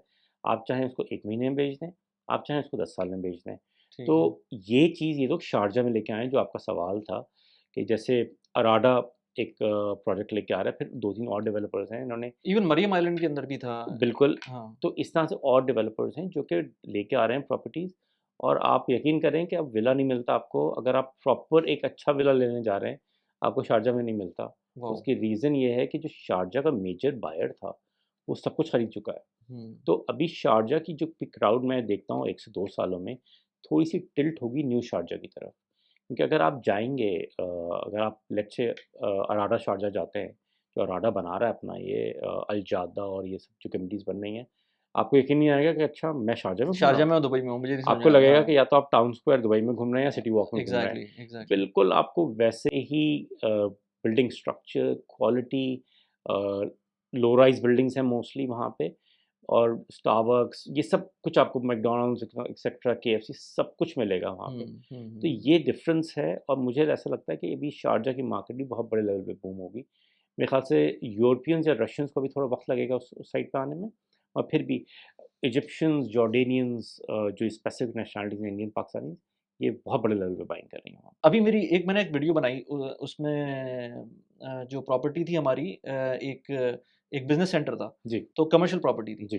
तो मैंने फिर जिनके साथ मैं काम कर रहा था, तो मैंने उनसे पूछा कि यार आजकल कमर्शियल प्रॉपर्टीज़ तो मुझे नज़र ही नहीं आती हैं, जो ऑफ प्लान के अंदर मुझे सारी रेज़िडेंशियल नज़र आती हुँ, है। उसने बताया मुझको कि 5 साल से कोई कमर्शियल प्रॉपर्टी लॉन्च नहीं हुई है। हुँ, और फिर वो डिमांड एंड सप्लाई वाली बात आ जाती है हुँ, कि गवर्नमेंट इस तरह की जो मैट्रिक्स होती है वो देख रही होती है हुँ, कि कहाँ पर डिमांड है और कहाँ हुँ, नहीं है। तो आज जो बात लोग कर रहे हैं कि डिमांड नहीं है और इतने प्रोजेक्ट्स आ रहे हैं, तो गवर्नमेंट को सारा डेटा पता है। हुँ, तो वो उसी हिसाब से रेज़िडेंशियल प्रोजेक्ट लेकर आ रहे हैं और कमर्शियल नहीं लेके आ रहे हैं। अगर हुँ, कमर्शियल की डिमांड होती तो डेफ़िनिटली कमर्शियल भी आ ही रहे होते ना। हुँ, कोई मतलब क्या प्रॉब्लम थी? हुँ, अगर पैसे ही कमाने हैं तो फिर कमर्शियल में भी आ सकता है, लेकिन हुँ, कमर्शियल नहीं आई हुँ, प्रॉपर्टी उस तरह से। हुँ, तो ये पॉइंट मैंने कहा कि लोगों को पता होना चाहिए कि जो डिमांड की बात करते हैं कि लोग नहीं है डिमांड और एक्स्ट्रा इन्वेंटरी आने वाली है, तो एक्स्ट्रा इन्वेंटरी नहीं है, वो गवर्नमेंट ने देख लिया है कि आगे किस तरह से इन्फ्लक्स होने वाला है। हुँ। तो वो एक इम्पोर्टेंट बात है। अच्छा, अब क्राउडेड मार्केट की से बात शुरू हुई थी ना, तो क्राउडेड मार्केट है क्या रियल एस्टेट एजेंट्स के लिए? मतलब is it too late for anybody to start as a real estate agent specially in Dubai? देखिए, मेरा तो अपना मानना है कि it's never too late. Never जिस टू वक़्त में लेट। मैं आया था 2014 में, उस वक़्त मार्केट बहुत टफ़ थी बिल्कुल। और आप समझ लीजिए कि जो ग्राफ था इकोनॉमिकली, वो दुबई का डाउनटर्न की तरफ था। हुँ, अगर लेट्स से मैं सर्वाइव कर गया या इतने एजेंट सर्वाइव कर गए, तो अच्छी मार्केट में तो कोई भी सर्वाइव कर सकता है। ठीक है। मुझे आज से 5 साल की जो मैं एटलीस्ट खुद फ़ोरकास्ट कर सकता हूँ, मुझे दुबई की मार्केट अच्छी लग रही है, हुँ, काम करने के लिए, एज़ बीइंग अ रियल्टर और बीइंग एन इन्वेस्टर दोनों। हुँ, लोग कह रहे हैं कि मार्केट डाउन होगी, ये होगा। लोग बहुत अरसे से बहुत कुछ कह रहे हैं। हुँ, 2017 में मेरे पास आर्टिकल्स आते थे कि it's a ghost town, hmm, new ghost town in the world और फिर वो दुबई का एक इतना बड़ा टैग दिया होता था। मगर अब अगर आप प्रॉपर्टी देखने जाएँ आउटस्कर्ट्स में, हुँ। लेट्स से दमाक द हिल्स 2 में मार्कस भी 2 में, देखेंगे ना, हाँ। तो आपको प्रॉपर्टी खाली नहीं मिलती। हुँ, क्योंकि रीज़न ये है कि लोग कॉन्स्टेंटली आ रहे हैं। मैं कल ही एक आर्टिकल पढ़ रहा था कि 100,000 के करीब अभी पॉपुलेशन बढ़ी है। Hmm, within 6 months, right. Not even 1 year. Like अगर आप रमज़ान के बाद लगा लें, अप्रैल के बाद, तो आप देखेंगे शेखज़ाद रोड पे किस तरह ट्रैफ़िक होता है। बिज़नेस वे को देख लें आप। बिज़नेस बेस से अगर आप 7 बजे निकल रहे हैं हाँ, और आप सोच रहे हैं कि अगर आपको बुर्ज खलीफा भी जाना है ना, तो आप कम से कम 30 मिनट रखिए अपने ज़हन में कि बिल्कुल, कितने 5 मिनट का रास्ता है। बिल्कुल। इसकी वजह ये है कि क्राउड आ रही है। तो क्राउड सिर्फ़ रियल एस्टेट एजेंट्स या जॉब सर्चर्स की नहीं आ रही, इन्वेस्टर्स की भी बहुत बड़ी क्राउड है। हुँ, अगर आप नॉर्मल किसी मॉल में चले जाएँ, देरा सिटी सेंटर में चले जाएँ, मॉल ऑफ द अमिस में चले जाएँ सुबह 10 बजे, हुँ। तो आप कॉफ़ी पार्किंग शॉप्स नहीं। पे जाएँ, तो हुँ, आपको जगह नहीं मिलती लोगों के बिल्कुल, बैठने की। बिल्कुल। तो दोपहर में आप चले जाएँ तो पार्किंग ढूँढनी पड़ जाती है। तो आपका जो सवाल था कि कभी भी ऐसा नहीं होता कि मार्केट नई है या पुरानी, आपको उस मार्केट की तरह से अपना आपको टिल्ट करना होता है। राइट, अगर आप कर सकते हैं ठीक है, नहीं कर सकते तो ठीक है। ठीक है। मगर अभी मुझे ऐसा लगता है कि बहुत फेयर एडवांटेज जो रियल्टर्स को है, जो स्पेशली पुराने हों या नए हों, स्पेशली नए आने वालों को एक फ़ायदा है कि अब सोशल मीडिया का ज़माना है। हुँ, आपने एक वीडियो बनाई, वो वायरल हुई, 10 मिलियन पे चली गई और आपके पास 10 क्लाइंट्स आए, आपने एक डील क्लोज़ की और आपने पूरे साल खा लिया हुँ, बैठ के। मगर पहले की मार्केट ऐसी नहीं थी। जिस वक़्त में मैं आया, इवन कि जब आप भी आए होंगे सोशल मीडिया में, तो इतना कॉमन नहीं था कि छोटी-छोटी, 30 सेकंड्स के शॉर्ट्स बन रहे थे। हुँ, अब जो स्पेशली जो लड़के-लड़कियाँ कोविड के बाद आए हैं ना, इनको एक बहुत बड़ा एडवांटेज है कि यार एक रील बनाई, उर्दू में बना ली, हुँ, हिंदी में बना ली और वो गई, हिट हुई। उन्होंने इंडियन मार्केट को हिट किया या पाकिस्तानी मार्केट को हिट किया या एशियन मार्केट को हिट किया और उनके पास क्लाइंट्स आ गए। तो मेरा अपना मानना है कि नहीं, आप किसी भी टाइम पे किसी भी मार्केट में आ सकते हैं, मगर आप अगर रियल एस्टेट में आ रहे हैं और एज़ अ कमीशन बेस्ड आ रहे हैं, तो आपको हर चीज़ के लिए रेडी होना चाहिए। मार्केट ऊपर भी जा सकती है, मार्केट नीचे भी आ सकती है। अगर आपने प्रॉपर्ली काम नहीं किया कि मार्केट नीचे जाने के लिए है, तो फिर आप इस उस इंडस्ट्री में आएँ कि बस इस ये सोच के आएँ कि नहीं यार, अच्छा एक वो छक्का सब लगेगा कुछ ऊपर ही जाएगा। और बस सब सही हो जाएगा। नहीं, ऐसा नहीं हो सकता। मैंने ऐसे भी रियल्टर्स को जानता हूँ, जिनको 2-2 साल हो गए, उनकी एक डील क्लोज़ नहीं हुई। मगर ऐसों को भी जानता हूँ जिनको 2 महीने हुए हैं और उन्होंने 20 डील्स क्लोज़ कर ली। हुँ, कुछ किस्मत की बात भी है, कुछ मेहनत की बात भी है, कुछ अपनी स्ट्रैटेजी की बात भी होती है। राइट। मगर मेरे हिसाब से जितने भी ये नए लड़के-लड़कियाँ अगर इस इंडस्ट्री में आना चाह रहे हैं, हुँ, तो ज़रूरी है कि एक तो एक अच्छा मेंटोर ज़रूर लें अपने साथ और साथ-साथ अपने आप को सोशल मीडिया पे आहिस्ता-आहिस्ता लेके आएँ। मैं खुद बहुत शाय हूँ और मैं आपसे पहले भी पॉडकास्ट से कह रहा जी, था, मैं जी। इतनी लंबी-लंबी पॉडकास्ट नहीं कर जी, जी, सकता। जी, जी, मगर क्योंकि आपको जब इंडस्ट्री में अपने आप को कहीं न कहीं अपना नाम लेके आना होता है, तो आपको सब कुछ करना होता है। बिल्कुल। तो ये कॉन्फिडेंस आपको लाना होता है कि अच्छा, आपको अपनी फेस वैल्यू मार्केट को दिखानी है। बिल्कुल, आजकल पर्सनल ब्रांडिंग का ही ज़माना है। आप और हर चीज़ में अपनी पर्सनल ब्रांड कर सकते बना सकते हैं। और अगर आप नहीं बनाएँगे ना, तो आप मार्केट में 1 दिन रहेंगे, 2 दिन रहेंगे, फिर आप निकल जाएँगे। अच्छा, उसके भी क्योंकि बहुत स्टेप्स हैं रियल एस्टेट के, लोगों को लगता है कि यार अच्छा ऑफ़लाइन सेल करेंगे, तो पता नहीं क्या हो जाएगा, या सेकेंडरी सेल करेंगे तो पता नहीं क्या हो जाएगा, मगर लोगों को प्रोसेस नहीं पता। वो इस मार्केट में मैं स्पेशली इन लोगों को गाइड भी करूँगा कि ये ना सोच के आएँ कि 1 दिन आएँगे या 6 महीने मेहनत करेंगे और नेक्स्ट मिलियनेयर वो होंगे, नहीं ऐसा नहीं हो सकता। हुँ, हो भी सकता है, मगर चांसेस प्रोबेबिलिटी सिर्फ़ 10% की है। मगर जो नए एजेंट्स आ रहे हैं, ये एक प्रोसेस को फ़ॉलो करें। एटलीस्ट 2 साल का एक विज़न लेके आएँ कि ऑलराइट 2 साल एक शख्स से हम मेंटोरशिप लेंगे, हुँ, ये हमें ए टू ज़ी गाइड करेगा, बेशक उसको पे क्यों ना करना पड़े हमें, मगर वो हमें गाइड करेगा और हमें समझाएगा कि ऑलराइट एक नई इंडस्ट्री में एंटर कैसे हुआ जाता है। जैसे लेट्स से आपने यूनिवर्सिटी से पढ़ा है, मैंने पढ़ा है, हम क्या कर रहे होते हैं कि एक बहुत बड़ा ठीक-ठाक अमाउंट या तो अपने पेरेंट्स के पैसे दे रहे होते हैं या अपने पैसे दे रहे होते हैं, ये यूनिवर्सिटीज़ को भी देते हैं। हुँ, मगर जब प्रैक्टिकल लाइफ़ में आते हैं तो बहुत डिफरेंट लाइफ़ है वो। बिल्कुल। जब आप स्ट्रीट स्मार्ट नहीं बन रहे होते यूनिवर्सिटी लेवल पे, पर जब तक आप सड़कों पे घूमेंगे नहीं, आपको पता नहीं चलेगा कि भाई काम कैसे हो रहा है, तो आपको ये नहीं पता चलेगा सेल क्या-क्या होती है। बिल्कुल। और मुझे ऐसा लगता है कि सेल आना सबके लिए ज़रूरी है। वो इंजीनियर हो, वो डॉक्टर हो, वो अकाउंटेंट हो, सेल एक बहुत बड़ी फ़ील्ड है। हमने एक सेल को वो बना दिया है कि पता नहीं हम कोई बहुत छोटी नहीं, सेल बिल्कुल कर सही रहे है। हैं। जैसे मैं खुद इंजीनियर हूँ, या तो अपार्ट फ्रॉम द इंजीनियर्स जो कि सेल्स के प्रोफ़ेशन में चले जाते हुँ, हैं, सेल्स इंजीनियर्स बन जाते हैं।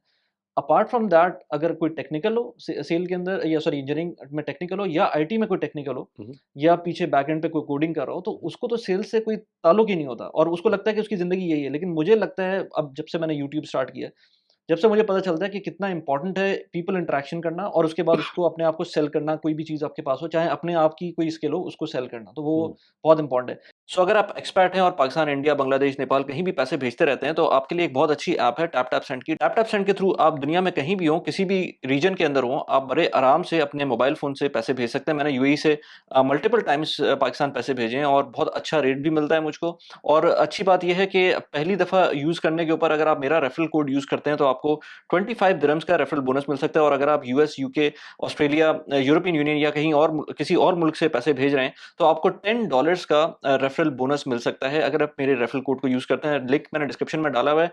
मैंने जब पैसे भेजे थे तो विदिन कुछ घंटों के पैसे रिसीव हो गए थे। बहुत अच्छी एप्लीकेशन है, आपको कहीं और जाने की ज़रूरत नहीं है। इस ऐप के थ्रू आप बहुत आराम से पैसे भेज सकते हैं। Now let's get back to the video. अच्छा, इसी पे अगर मैं बात करूँ मैं उसको इस तरह से एग्ज़ाम्पल लेता हूँ, अभी मेरे दिमाग में आई वो चीज़। अगर 2 तरह के लोग होते हैं ना, कुछ लोग कहते हैं भई हमने पाकिस्तान, इंडिया में ऑलरेडी रियल एस्टेट एजेंट हैं और अब हम आना चाहते हैं। और एक लोग होते हैं जो कंप्लीटली पिवट करते हैं किसी और चीज़ से और वो जैसे आपने किया।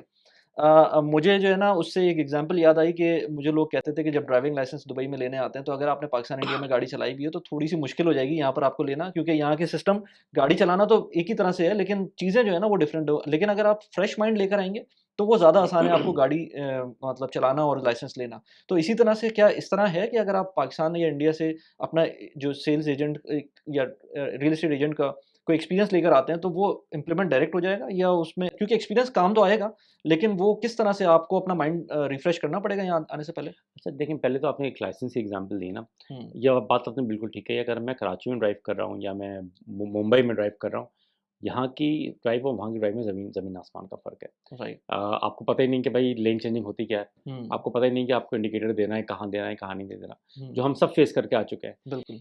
अच्छा, रियल्टर्स के लिए थोड़ा-सा डिफरेंट इस लिहाज से है कि एटलीस्ट उनको ना ये पता होता है कि क्लाइंट को कन्विंस कैसे करना है। हुँ, मगर जो सबसे बड़ा फ़र्क आ रहा है, जो इंडिया पाकिस्तान के एजेंट्स में और जो दुबई के एजेंट जो पहले से बैठे हुए हैं, वो है एथिक्स का। हुँ, अ, आप यहाँ आके बहुत बड़े लेवल पे एक एथिकल वैल्यू सीखते हैं। आपको बात करने की एक बहुत तमीज़ आती है। आपको समझ में आता है कि अच्छा ट्रांज़ैक्शंस ऐसे नहीं होती कि बस क्लाइंट आया, उसको हमने कुछ भी कहा और वो चला गया। नहीं, यहाँ का क्लाइंट बहुत अक्लमंद क्लाइंट है। हुँ, उसको पता है मुझे मुझे क्या खरीदना है, क्या नहीं खरीदना। अगर आप उसको सही गाइड नहीं करेंगे, तो वो आपसे नहीं लेगा। तो फ़र्क सबसे बड़ा यही जो मैंने पहले भी कहा, वो ये कि आपको यहाँ की मार्केट इस लिहाज से थोड़ी डिफरेंट लगती है कि यहाँ की मार्केट चलती है थोड़ी-सी अमेरिकन स्टाइल से, थोड़ी-सी यूरोपियन स्टाइल से। लोगों को पसंद है कि वो एक ऑर्गनाइज़्ड वे में चलें, ना कि ये कि अच्छा आपने भई फ़ाइल बेची, उस फ़ाइल का बाद में पता ही नहीं है। मतलब यही होता है। मैं आपको एक लाइव एग्ज़ाम्पल दूँ, एक बहरिया के हमारे एजेंट हैं, अच्छे दोस्त हैं। उन्होंने कहा कि हसन भाई मैं आना आना चाह रहा हूँ और मेरा इतने साल का बहरिया का बेचने का एक्सपीरियंस है, मैं दुबई में आके तो पता नहीं क्या कर दूँगा। मैंने कहा नहीं अच्छी बात है आप कर देंगे, मगर जो बहरिया में आप जिस क्राउड से मिल रहे हैं और जिस क्राउड से आप यहाँ मिलेंगे हाँ, उनमें बहुत फ़र्क है। हाँ। आपको यहाँ पे अफ्रीकन से ही मिलना है, आपको यहाँ पे अमेरिकन से ही मिलना है, आपको यहाँ पे कैनेडियन से ही मिलना है, पाकिस्तानी, इंडियन, हर नेशनैलिटी 180 प्लस नेशनैलिटीज़ यहाँ रहती हैं, आपको सबसे मिलना है। यहाँ पे ये नहीं है कि भाई आए और आपको जी पैसे दिए और काम हो गया, नहीं ऐसा कुछ नहीं होता। बहुत एथिकल मार्केट है और आपको ये बहुत प्रोफ़ेशनलिज़्म सिखाती है, जो सच बात है। आप अगर मैं 10 साल पहले की बात करूँ और मैं आज अपने आप को देखता हूँ, तो मैं ये देखता हूँ नहीं मुझ में ज़मीन आसमान का फ़र्क है, क्योंकि इस इंडस्ट्री ये आपको मार्क देती है बहुत बुरी तरीके से। मगर जिस लेवल पे आपको प्रोफ़ेशनलिज़्म सिखाती है, वो आपको पाकिस्तान, इंडिया की रियल एस्टेट नहीं सिखाती, क्योंकि मैं लोगों से रेगुलर मिलता हूँ और मुझे लग रहा होता है कि नहीं हमने इंडिया में तो बॉम्बे में बहुत बड़ा काम किया हुआ है, दिल्ली में या अच्छा, इस्लामाबाद उसको इससे में। कम्पीट करते हैं कि आई मीन कंपेयर करते हैं कि वहाँ की प्रॉपर्टी प्राइसेज़ इतनी ज़्यादा हैं। ऑफ़ कोर्स हुँ, हुँ, मुंबई की प्रॉपर्टी प्राइसेज़ हुँ, बहुत ज़्यादा हैं या हुँ, इस्लामाबाद की प्रॉपर्टी प्राइसेज़ हुँ, बहुत ज़्यादा हैं, लेकिन हुँ। सिर्फ़ प्रॉपर्टी प्राइसेज़ को नहीं देख सकते क्योंकि क्लाइंट डिफरेंट यहाँ की छोटी प्रॉपर्टी का क्लाइंट भी डिफरेंट होगा। देखिए आपको ना क्लाइंट से नहीं मिलना, अब क्लाइंट की पर्सनैलिटी से मिलना है। रीज़न ये है कि फ़र्ज़ कीजिए अब एक अमेरिकन या कैनेडियन क्लाइंट आया, उसका अब वो एक थॉट लेके आ रहा है अपनी मार्केट का। अच्छा वही थॉट आपको यहाँ भी देना जो है, प्रॉपर है, मगर ये मार्केट थोड़ी कैश-कैश मार्केट है। मगर यहाँ के आपको टिप्स एंड ट्रिक्स सीखने होते हैं। सबसे पहले तो मैं जितने भी रियल्टर्स आ रहे हैं इंडिया, पाकिस्तान से, उनसे मैं कहता हूँ भाई 6 महीने का बैकअप लेके आओ। हुँ, अगर 6 महीने का बैकअप नहीं लेके आ रहे, तो सर्वाइव नहीं करोगे। सर्वाइव नहीं करोगे, कमीशन बेस्ड तो कैसे काम चलेगा? इतना पैसा लेके आओ कि जब किसी के वीज़ा पे आओ, किसी कंपनी के, तो एटलीस्ट अपना लाइसेंस कर लो। हुँ।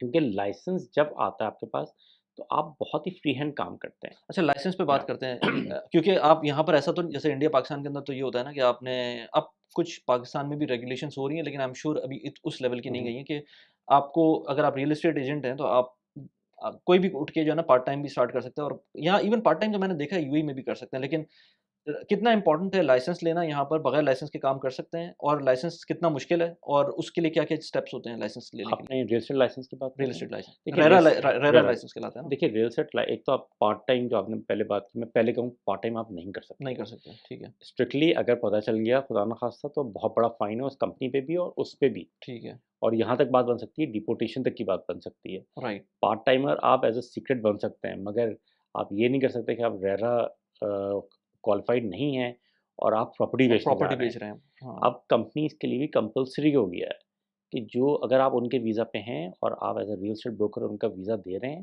तो उनको रेरा करवाइए या वो खुद करें अपने पैसों से। हुँ, मगर रेरा क्वालिफ़ाइड होना बहुत ज़रूरी है।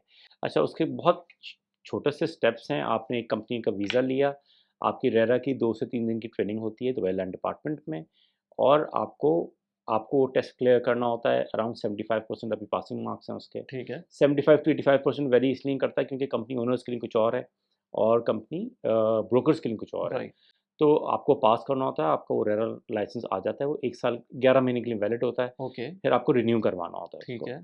तो ये एक छोटा-सा प्रोसेस है, रेरा का टेस्ट कोई बहुत मुश्किल नहीं होता। बहुत कोई अच्छा, जा उस ट्रेनिंग के अंदर क्या होता है वो जो 2 क्योंकि मैं बताऊँ कि किस जी, पॉइंट ऑफ व्यू से आ रहा हूँ। जी, मेरी अभी जो पॉडकास्ट एक हो रही थी कैनेडियन इमिग्रेशन के पॉइंट ऑफ जी। व्यू से। तो मेरी दोस्त की वाइफ़ थी जिनके साथ मैं बात कर रहा था, उन्होंने बड़ी अच्छी चीज़ मुझे बताई। हम हमेशा सुनते हैं कनाडा के अंदर कि कैनेडियन एक्सपीरियंस होना चाहिए। हुँ। आप इंजीनियर हैं, आपको कैनेडियन एक्सपीरियंस चाहिए, आप डॉक्टर हैं, आपको कैनेडियन एक्सपीरियंस चाहिए। तो वो क्यों चाहिए? उसका रीज़न ये होता है कि कनाडा का जो लेट्स से वर्क कल्चर है या इवन जो नॉर्मल एक कल्चर है, जी। वो डेफ़िनिटली डिफरेंट है। लेट्स से आप पाकिस्तान से इंडिया से आ रहे हैं, तो वो बिल्कुल डिफरेंट है। हुँ, हुँ। आपको excuse me, please, thank you ये सारी चीज़ें पता होना चाहिए। तो ये वर्क कल्चर एक्चुअल में वो कहते हैं जब कहते हैं कैनेडियन एक्सपीरियंस चाहिए तो उनको ये चीज़ चाहिए होती है। आप हुँ, अगर इवन वॉलंटियर कर लेंगे किसी काम के लिए और आपने कनाडा में काम कर लिया 2-3 महीने के लिए तो हुँ, वो आपका काउंट हो जाएगा कैनेडियन एक्सपीरियंस में। हुँ, तो वही चीज़ मैं ये जानना चाह रहा हूँ कि वो जो आपका रेरा का जो प्रोसेस होता है, हुँ, हुँ। उसके अंदर कितनी चीज़ें इस तरह की बताई जाती हैं? जी, देखें एक तो रेरा की 3 दिन की जो ट्रेनिंग होती है ना, अगर कोई सीखने पाए तो ट्रेनिंग बहुत है। अच्छा, फिर रेरा की एक अच्छी खासी मोटी बुक मिलती है, आपके वेबसाइट पे भी पीडीएफ अवेलेबल है। वो आपको ऑलमोस्ट वही चीज़ सिखा रहा है जो आप कनाडा में सीख रहे हैं। राइट। एथिक्स वही सिखा रहा है आपको। पर ऑब्वियसली हर जगह के रूल्स एंड रेगुलेशंस अलग हैं। लेट्स से कनाडा में आपका 6 महीने का कोर्स होता है, यूएस में आपका 6 महीने का कोर्स होता है, जो आपको स्टेप बाय स्टेप क्वालिफाई करना होता है, और उसके लिए भी कैनेडियन पीआर होना ज़रूरी है या यूएस का ग्रीन कार्ड होना ज़रूरी है। राइट, राइट, जब राइट, यहाँ आप आते हैं तो आपको ऐसा क्या वीज़ा लेना है ना कंपनी का, जिसके जिस ब्रोकरेज में आप लेट से काम कर रहे हैं। मगर जैसे आपने कहा कि ट्रेनिंग आपको किस चीज़ की दी जाती है, एमओयूज़ कैसे बनते हैं, कौन-कौन सी डॉक्यूमेंटेशन होती हैं, क्या-क्या लॉज़ हैं, आप कहाँ पे ब्रीच कर रहे हैं कॉन्ट्रैक्ट को, या अपने रूल्स एंड रेगुलेशंस को कहाँ पे आप छोड़ रहे हैं हुँ, मार्केट के लिहाज से। हुँ, ये सब चीज़ें बहुत कैटेगोरिकली बताई जाती हैं कि अच्छा यार ये ऐसे होगा, और ये भी बता दिया जाता है कि भाई ऐसे ही होगा। हुँ। आपको बेचना, आप ओपन हैंड है आपको जी बेचने के लिए, आपको ऑफलाइन बेचना है, आपको कुछ और बेचना है। ये भी पता होता है कि आप प्रॉपर्टी मैनेजमेंट का काम नॉर्मल ब्रोकरेज में नहीं कर सकते। शॉर्ट टर्म का काम आप नॉर्मल ब्रोकरेज में नहीं कर सकते। समझा नहीं मैं दोबारा। देखिए जैसे शॉर्ट टर्म है, शॉर्ट टर्म का जब तक लाइसेंस नहीं है कंपनी के शॉर्ट पास, टर्म का मतलब ये जो हॉलिडे होम हॉलिडे इसकी होम्स, अच्छा, अच्छा, जी, अच्छा, ओके। एयरबीएनबी हो गया या राइट, इस तरह की चीज़ें आप राइट, नहीं कर सकते। ठीक है। मगर इसी तरह प्रॉपर्टी मैनेजमेंट है। फ़र्ज़ कीजिए मेरी एक फ़र्म है और मैं ये कह रहा हूँ कि मैं प्रॉपर्टी मैनेजमेंट का काम कर लूँगा, नहीं, मुझे एक स्पेसिफ़िक रेवेन्यू दिखाना है इतने साल के लिए दुबई लैंड डिपार्टमेंट को, तभी मैं प्रॉपर्टी मैनेजमेंट का काम कर सकता हूँ। हुँ, बहुत लोग कर रहे हैं, कुछ ना कुछ हो ही रहा होता है। हुँ, मगर आपके पास प्रॉपर लाइसेंस होना चाहिए, खुदा ना ख़ास्ता उस चीज़ के लिए कि कल को कोई बुरा टाइम आ जाए, बिल्कुल। कि गवर्नमेंट में या किसी को पता चल जाए। तो आपने जो कहा ना कि एथिक्स वही है, हुँ, सब कुछ वही है। मगर कोई भी किसी भी और कंट्री से माइग्रेट कर रहा है, कहीं से भी, लेट्स से मैं आज 10 साल के एक्सपीरियंस के बाद यूएस चला जाऊँगा, तो मुझे लगता है कि मुझे वहाँ भी 2 साल की इंटर्नशिप करनी सही पड़ेगी। कह रहे हैं आप। मुझे एरियाज़ का नहीं पता, मुझे वहाँ के लेन्स का नहीं पता, मुझे बहुत सारी स्ट्रीट्स इवन का आप नहीं यहाँ से पता। पाकिस्तान चले जाएँगे, बिल्कुल, वहाँ करना शुरू कर देंगे, तो आपको फिर वहाँ अच्छा के हिसाब पाकिस्तान से में तो मैं कर ही नहीं सकता। अब वो एक अलग चीज़ है। वो एक अलग चीज़ है। नहीं, या अच्छा, इसमें मुझे बताएँ कि इसमें इसमें अमाउंट कितनी लगती है? इसकी फ़ीस कितनी होती है? टेस्ट की एंड उसके कार्ड की? डिपेंड करता है, देखें ये तकरीबन 2500 दिरहम तक की फ़ी है, 2500 से 3000 दिरहम तक की फ़ी होती है ये। ठीक है, और ये इसमें आप 2 दफ़ा एग्ज़ाम दे सकते हैं। ठीक है। एक दफ़ा खुदा न ख़ास्ता आप फ़ेल हो गए तो आप दूसरी दफ़ा भी बैठ सकते हैं एग्ज़ाम में। अच्छा। तो मगर मतलब उसी पैसों में? उन्हीं पैसों में। अच्छा, ओके। मगर नॉर्मली होता नहीं है ऐसा, अगर आप सही ट्रेनिंग से जा रहे हैं और आप कुछ स्टेप्स लेके चल रहे हैं साथ-साथ, हुँ, हुँ। तो मेरे ख़्याल से इतना बड़ा टेस्ट होता नहीं ये है तो किसी के बहुत लिए। कम चीज़ें देखी हैं मैंने कि आपको सेम पैसों में दोबारा री-अटेम्प्ट करवा दें वो। जी, जी, जी। म मेरे ख़्याल से कोई बहुत बड़ा अमाउंट नहीं है, क्योंकि अगर 2500 दिरहम दे के या आप कुछ भी इन्वेस्ट करके आपको और सही प्लेटफ़ॉर्म मिल जाए आपको, और आप 2500 के बदले में 25,000 दिरहम बना लेते हैं, तो हुँ, आपने इंटू 10 तो कर लिया ना अपना प्रॉफ़िट। बिल्कुल। और उसको सीखने का भी एक तरीका है। ये एक फ़ायदा जो मैंने देखा, जो स्पेशली जो लोग यूके से आ रहे हैं, एजेंट्स, ये इस मार्केट को आहिस्ता-आहिस्ता कैप्चर कर रहे हैं। राइट। बहुत बड़ी-बड़ी कंपनीज़ हैं, मैं नाम नहीं लूँगा उनका। मगर इसकी रीज़न ये है कि प्रोफ़ेशनल बहुत हैं। हम जहाँ लैग कर रहे हैं ना, वो प्रोफ़ेशनलिज़्म में बहुत बड़े लेवल पे लैग करते हैं। 9 बजे का टाइम दिया, साढ़े 9 बजे आ रहे हैं, 9:45 पे पहुँच रहे हैं। हुँ, ये कोई मतलब प्रोफ़ेशनलिज़्म में ये नहीं आता। आपने टाइम दिया है, आप अगर 9 बजे का टाइम है, आप 8:45 पे वहाँ पहुँच जाएँ। हुँ, मगर हमारे लोग यहाँ बहुत लैग कर रहे हैं। फिर हमारे लोगों को एक आदत नहीं है, इन्वेस्टर्स को भी, कि वो इंडियन पाकिस्तानीज़ को लिस्टिंग्स दें। हुँ, तो वो पता नहीं क्यों एक गोरे के एक्सेंट से बहुत ज़्यादा इम्प्रेस हो जाते हैं कि अच्छा यार, ये तो ब्रिटिश एक्सेंट में बात कर रहा है, इसको लिस्टिंग दे देंगे हम। हाँ, मगर इसमें कुछ ना कुछ फुकदान हमारा भी है, कि हम राइट, भी कहीं न कहीं इस चीज़ में लैग कर रहे हैं कि हम प्रोफ़ेशनलिज़्म में नहीं हैं इतने ज़्यादा। राइट। अगर आप किसी भी ब्रिटिश कंपनी की वेबसाइट पे चले जाएँ, किसी भी टॉप रियल एस्टेट में आप उनकी वेबसाइट पे जाइए, या आप उनके लिस्टिंग देख लीजिए किसी की, आपको इतनी प्रोफ़ेशनल पिक्चर्स मिलती हैं, proper videos, even 3D videos मिलती हैं वहाँ पे। तो आपको दुनिया में आप कहीं भी बैठे हुए हैं, आपने पूरा दुबई घूम लिया उनकी एक वेबसाइट पे। हुँ, हुँ, हुँ, हम अभी बहुत लैग कर रहे हैं इस चीज़ में, क्योंकि हमारा अभी भी कहीं न कहीं लाइक 20% का माइंडसेट वो है, जो हम इंडिया पाकिस्तान में सीख के आ रहे हैं। 80% चेंज हो चुके हैं। हुँ। 80% अभी भी मैं आज भी ये कहता हूँ 2023 एंड में, हम दिसंबर में हैं अभी, डोमिनेट हम करते हैं इस मार्केट अच्छा, इसी पॉइंट पर जो जो बड़ा इंटरेस्टिंग पॉइंट मुझे ये समझ में आ रहा था कि में। मुझे पूछना भी था आपसे कि लेट्स से हमें गवर्नमेंट की लेवल के ऊपर ये तो पता चल जाता है कि जो बायर्स हैं, हुँ, उनकी नेशनैलिटीज़ क्या हैं। लेट्स हुँ, से इंडियन, पाकिस्तानी या ब्रिटिश, इमाराती, ये मेन बायर्स होते हैं। अब तो रशियंस भी आ गए हैं। हुँ। लेकिन और वो तो हमें पब्लिक डेटा अवेलेबल होता है, हम्म, लेकिन जो रियल आप सबसे पहले मुझे आपसे पूछना है कि आपके जो जो कस्टमर्स हैं हम्म, या आपके क्लाइंट्स हैं, हम्म, उनकी नेशनैलिटीज़ किस तरह की आप डिवाइड करेंगे, कौन ज़्यादा है? मतलब उस आपके पास कौन ज़्यादा है? प्लस ये कि फिर जो रियल एस्टेट एजेंट्स हैं, हम्म। उसमें आपको कुछ पता है कि दुबई में क्या आई मीन डाइवर्सिटी तो है ही, लेकिन कितनी उसकी परसेंटेज है? अगर मैं इंडियन, आपके पाकिस्तानी एंड मैं आपके देन पहले सवाल का हाँ, जवाब दे दूं, 90% मेरे क्लाइंट्स इंडियंस अच्छा इंडियंस हैं। हैं। 90%। अच्छा, अच्छा, अच्छा। और उसकी वजह सबसे बड़ी ये है कि अभी इंडिया में 20% टैक्स लग गया है हाँ, ओवरसीज प्रॉपर्टीज पे। हाँ। तो लोग जो हैं वो 20% नहीं, इवन के आपको, मुझे कभी कल परसों पता चला, आपको नॉर्मल ट्रांजैक्शन भी करनी, आपको वेस्टर्न यूनियन से भी पैसे भेजने हैं हाँ, तो 20% टैक्स है। हाँ, मतलब उसमें कुछ चीज़ें हैं जो लेट्स से आप हेल्थ केयर के लिए भेज रहे हैं जी, बाहर पैसे, जी। या आपके कोई बच्चे पढ़ रहे हैं बाहर, उसको भेज रहे हैं, या 1-2 चीज़ें और भी हैं। अदरवाइज़ आपको हर सूरत में ट्रैवल मगर लेजर वगैरह के लिए भी जो चलिए है ना प्रॉपर्टी की बात करते हैं तो उसमें 20% टैक्स 20% देना है। टैक्स है। हाँ। तो लोग क्या है कि उस टैक्सेशन से बचने के लिए दुबई आ रहे हैं। हुँ, अच्छा, दूसरी चीज़ जो कि मेरी सुनने में भी आ रहा है, इंडियन मार्केट अभी बहुत ज़्यादा एप्रिशिएट नहीं कर रही। प्रॉपर्टी मार्केट इंडिया में बिल्कुल, भी एक टाइम पे ये था कि प्लॉट खरीदा आपने और वो प्लॉट 1 साल में 1 करोड़ का था, 10 करोड़ का हो गया, 5 ठीक करोड़ है, का हो गया। सही है, अब ऐसी मार्केट रही नहीं ठीक है, इंडिया की। बिल्कुल। तो लोगों की डाइवर्सिफ़िकेशन यहाँ है, और लोगों के साथ ये होता है कि यार मुझे कॉल करते हैं कि यार मैं 1 मिलियन की प्रॉपर्टी लूँगा, कितना रेंट आएगा? मैं कहता हूँ लेट्स से 60,000 आएगा, 70,000 आएगा, नेट कितना होगा? 6.5 मिल जाएगा आपको, 7% मिल जाएगा। ऑलराइट, डन कर दो। बिल्कुल, दिरहम में वो भी। दिरहम है वो भी। हुँ, इंडिया के बनते हैं मेरे ख्याल से 2 करोड़ समथिंग। हुँ। हमारे तो खैर करेंसी बिल्कुल डिफरेंट लेवल पे चल हाँ, रही है। हाँ, मेरे ख्याल से पता नहीं 7 करोड़ कुछ बनेंगे हमारे तो। हाँ। कहने का मकसद यही था कि जो इन्वेस्टर्स मेरे हैं वो तो इंडियंस हैं, मगर मुझे इंक्वायरीज़ अब जो सेकंड आ रही है वो कनाडा से आ रही हैं। उसकी रीज़न मुझे लग रही है कि कनाडा में टैक्सेशन 30% टू 45, इवन 50% टैक्सेशन है कुछ जगहों पे, और लोग वहाँ से भागना चाह रहे हैं। और मैं ये नहीं कहूँगा इंडियन पाकिस्तानीज़ भाग रहे हैं। ये कैनेडियन लोकल्स भाग रहे हैं वहाँ से। हुँ, और यही रीज़न है कि टैक्सेशन बचानी है। कनाडा में अभी इतने बड़े लेवल पे प्रॉपर्टी एप्रिसिएशन भी नहीं हो रही, और अभी तो कनाडा खैर खुद भी रिसेशन में है। हुँ। क्योंकि मेरा ताल्लुक आजकल काफ़ी एडमिंटन में, मेरे पास कई सारी लोगों की कॉल्स आ रही होती हैं कि हमारी प्रॉपर्टी सेल करना है, या आपके बहुत बड़े बड़े प्रोजेक्ट्स हैं अल्बर्टा में, टोरंटो में। तो क्योंकि मेरे सोशल मीडिया पे देख रहे होते हैं तो वो मुझे कॉल कर रहे होते हैं अक्सर कि आप जब कनाडा आना हो तो आप हमारी प्रॉपर्टी सेल कीजिए, या दुबई के इन्वेस्टर्स को आप कनाडा में अच्छा, कन्वर्ट कर दें, ठीक है। या कनाडा के इन्वेस्टर्स को आप दुबई में कन्वर्ट कर दें। कहने का मकसद ये था कि अभी तो सब इन्वेस्टर्स हैं मार्केट में। मेरा क्योंकि हमेशा से एक स्पेसिफिकली शायद ज़ुबान की वजह से भी इंडिया और पाकिस्तान एक मेजर बायर था, मगर इंडियंस फिर भी मेरे 90% बायर्स हैं। Right, okay. अच्छा, जहाँ तक रही रियल एस्टेट एजेंट्स की बात, इसका मैं सही जवाब नहीं दे सकता क्योंकि रियल्टर्स अब बहुत हैं मार्केट में। अब ये कोई एज़ सच कोई पब्लिक डेटा भी नहीं है पहले अवेलेबल। कहते थे कि कोई 4,000 के करीब कंपनीज़ बनी हुई हैं हाँ, रियल एस्टेट, मगर मैं अभी कुछ दिन पहले एक बिज़नेस सेंटर में गया था एक साहब से मिलने के लिए। तो मुझे लगा कि बिज़नेस सेंटर में 90% तो रियल एस्टेट कंपनीज़ बनी हुई हैं। राइट। अच्छा, बिज़नेस सेंटर बता दें थोड़ा-सा बिज़नेस ताकि सेंटर क्या होता है कि आपको मैंने एक इस पे बड़ा, वीडियो बनाई है जी, वैसे, जी, वो जी। अभी आएगी, लेकिन आप बता दें ज़रा। एक बड़ा ऑफ़िस है आपने, और उसमें जो लैंडलॉर्ड है उसने उसको पार्टीशंस में डिवाइड कर ठीक दिया है, है, और डिफरेंट कंपनीज़ को दे और दिया है। उसको मंथली भी दे सकते हैं आप, और उसमें आप ईयरली भी ले सकते हैं। ठीक है। उसमें फ़ायदा ये होता है कंपैरेटिवली आपको रेंट कम होता है।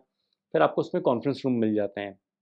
आपको वहीं पे आपको फिक्स्ड कॉस्ट कम हो जाती है आपकी। पेंट्री मिल जाती है, हुँ, फिक्स कॉस्ट कम हो जाती है। हुँ। अगर आपकी कॉस्टिंग ज़्यादा है लिस्टिंग्स पे, लेट्स से प्रॉपर्टी फाइंडर पे या डिविज़ल पे, वो कॉस्ट आप अपनी ऑफ़िस की डिडक्ट कर लेते हैं, और आप अपनी मार्केटिंग कॉस्ट ज़्यादा कर देते हैं। ठीक है। तो क्योंकि नॉर्मली क्लाइंट्स आप पे ट्रस्ट करते हैं, आपके ऑफ़िस पे ट्रस्ट नहीं करते। हुँ, बहुत कमी से ऐसा होता है कि क्लाइंट्स कहते हैं नहीं, हम आपके ऑफ़िस आना चाहते हैं। बिल्कुल। तो बिज़नेस सेंटर में ये भी फ़ायदा होता है कि आपको एक बहुत बड़ा कॉन्फ्रेंस रूम मिल जाता है, आप उसको टेम्परेरी बुक कर दें, प्रोजेक्टर भी होता है, बड़ा स्क्रीन होता है, 20 लोगों के बैठने की जगह होती है, आप अपने क्लाइंट्स को बुलाएँ और वहाँ पे कॉन्फ्रेंस दे दें, या आप उनको समझा दें कि भई अच्छा ये प्रोजेक्ट है, ये इन्वेस्टमेंट गाइड है, हुँ, इस तरह से आप कर सकते हैं या राइट, अच्छा।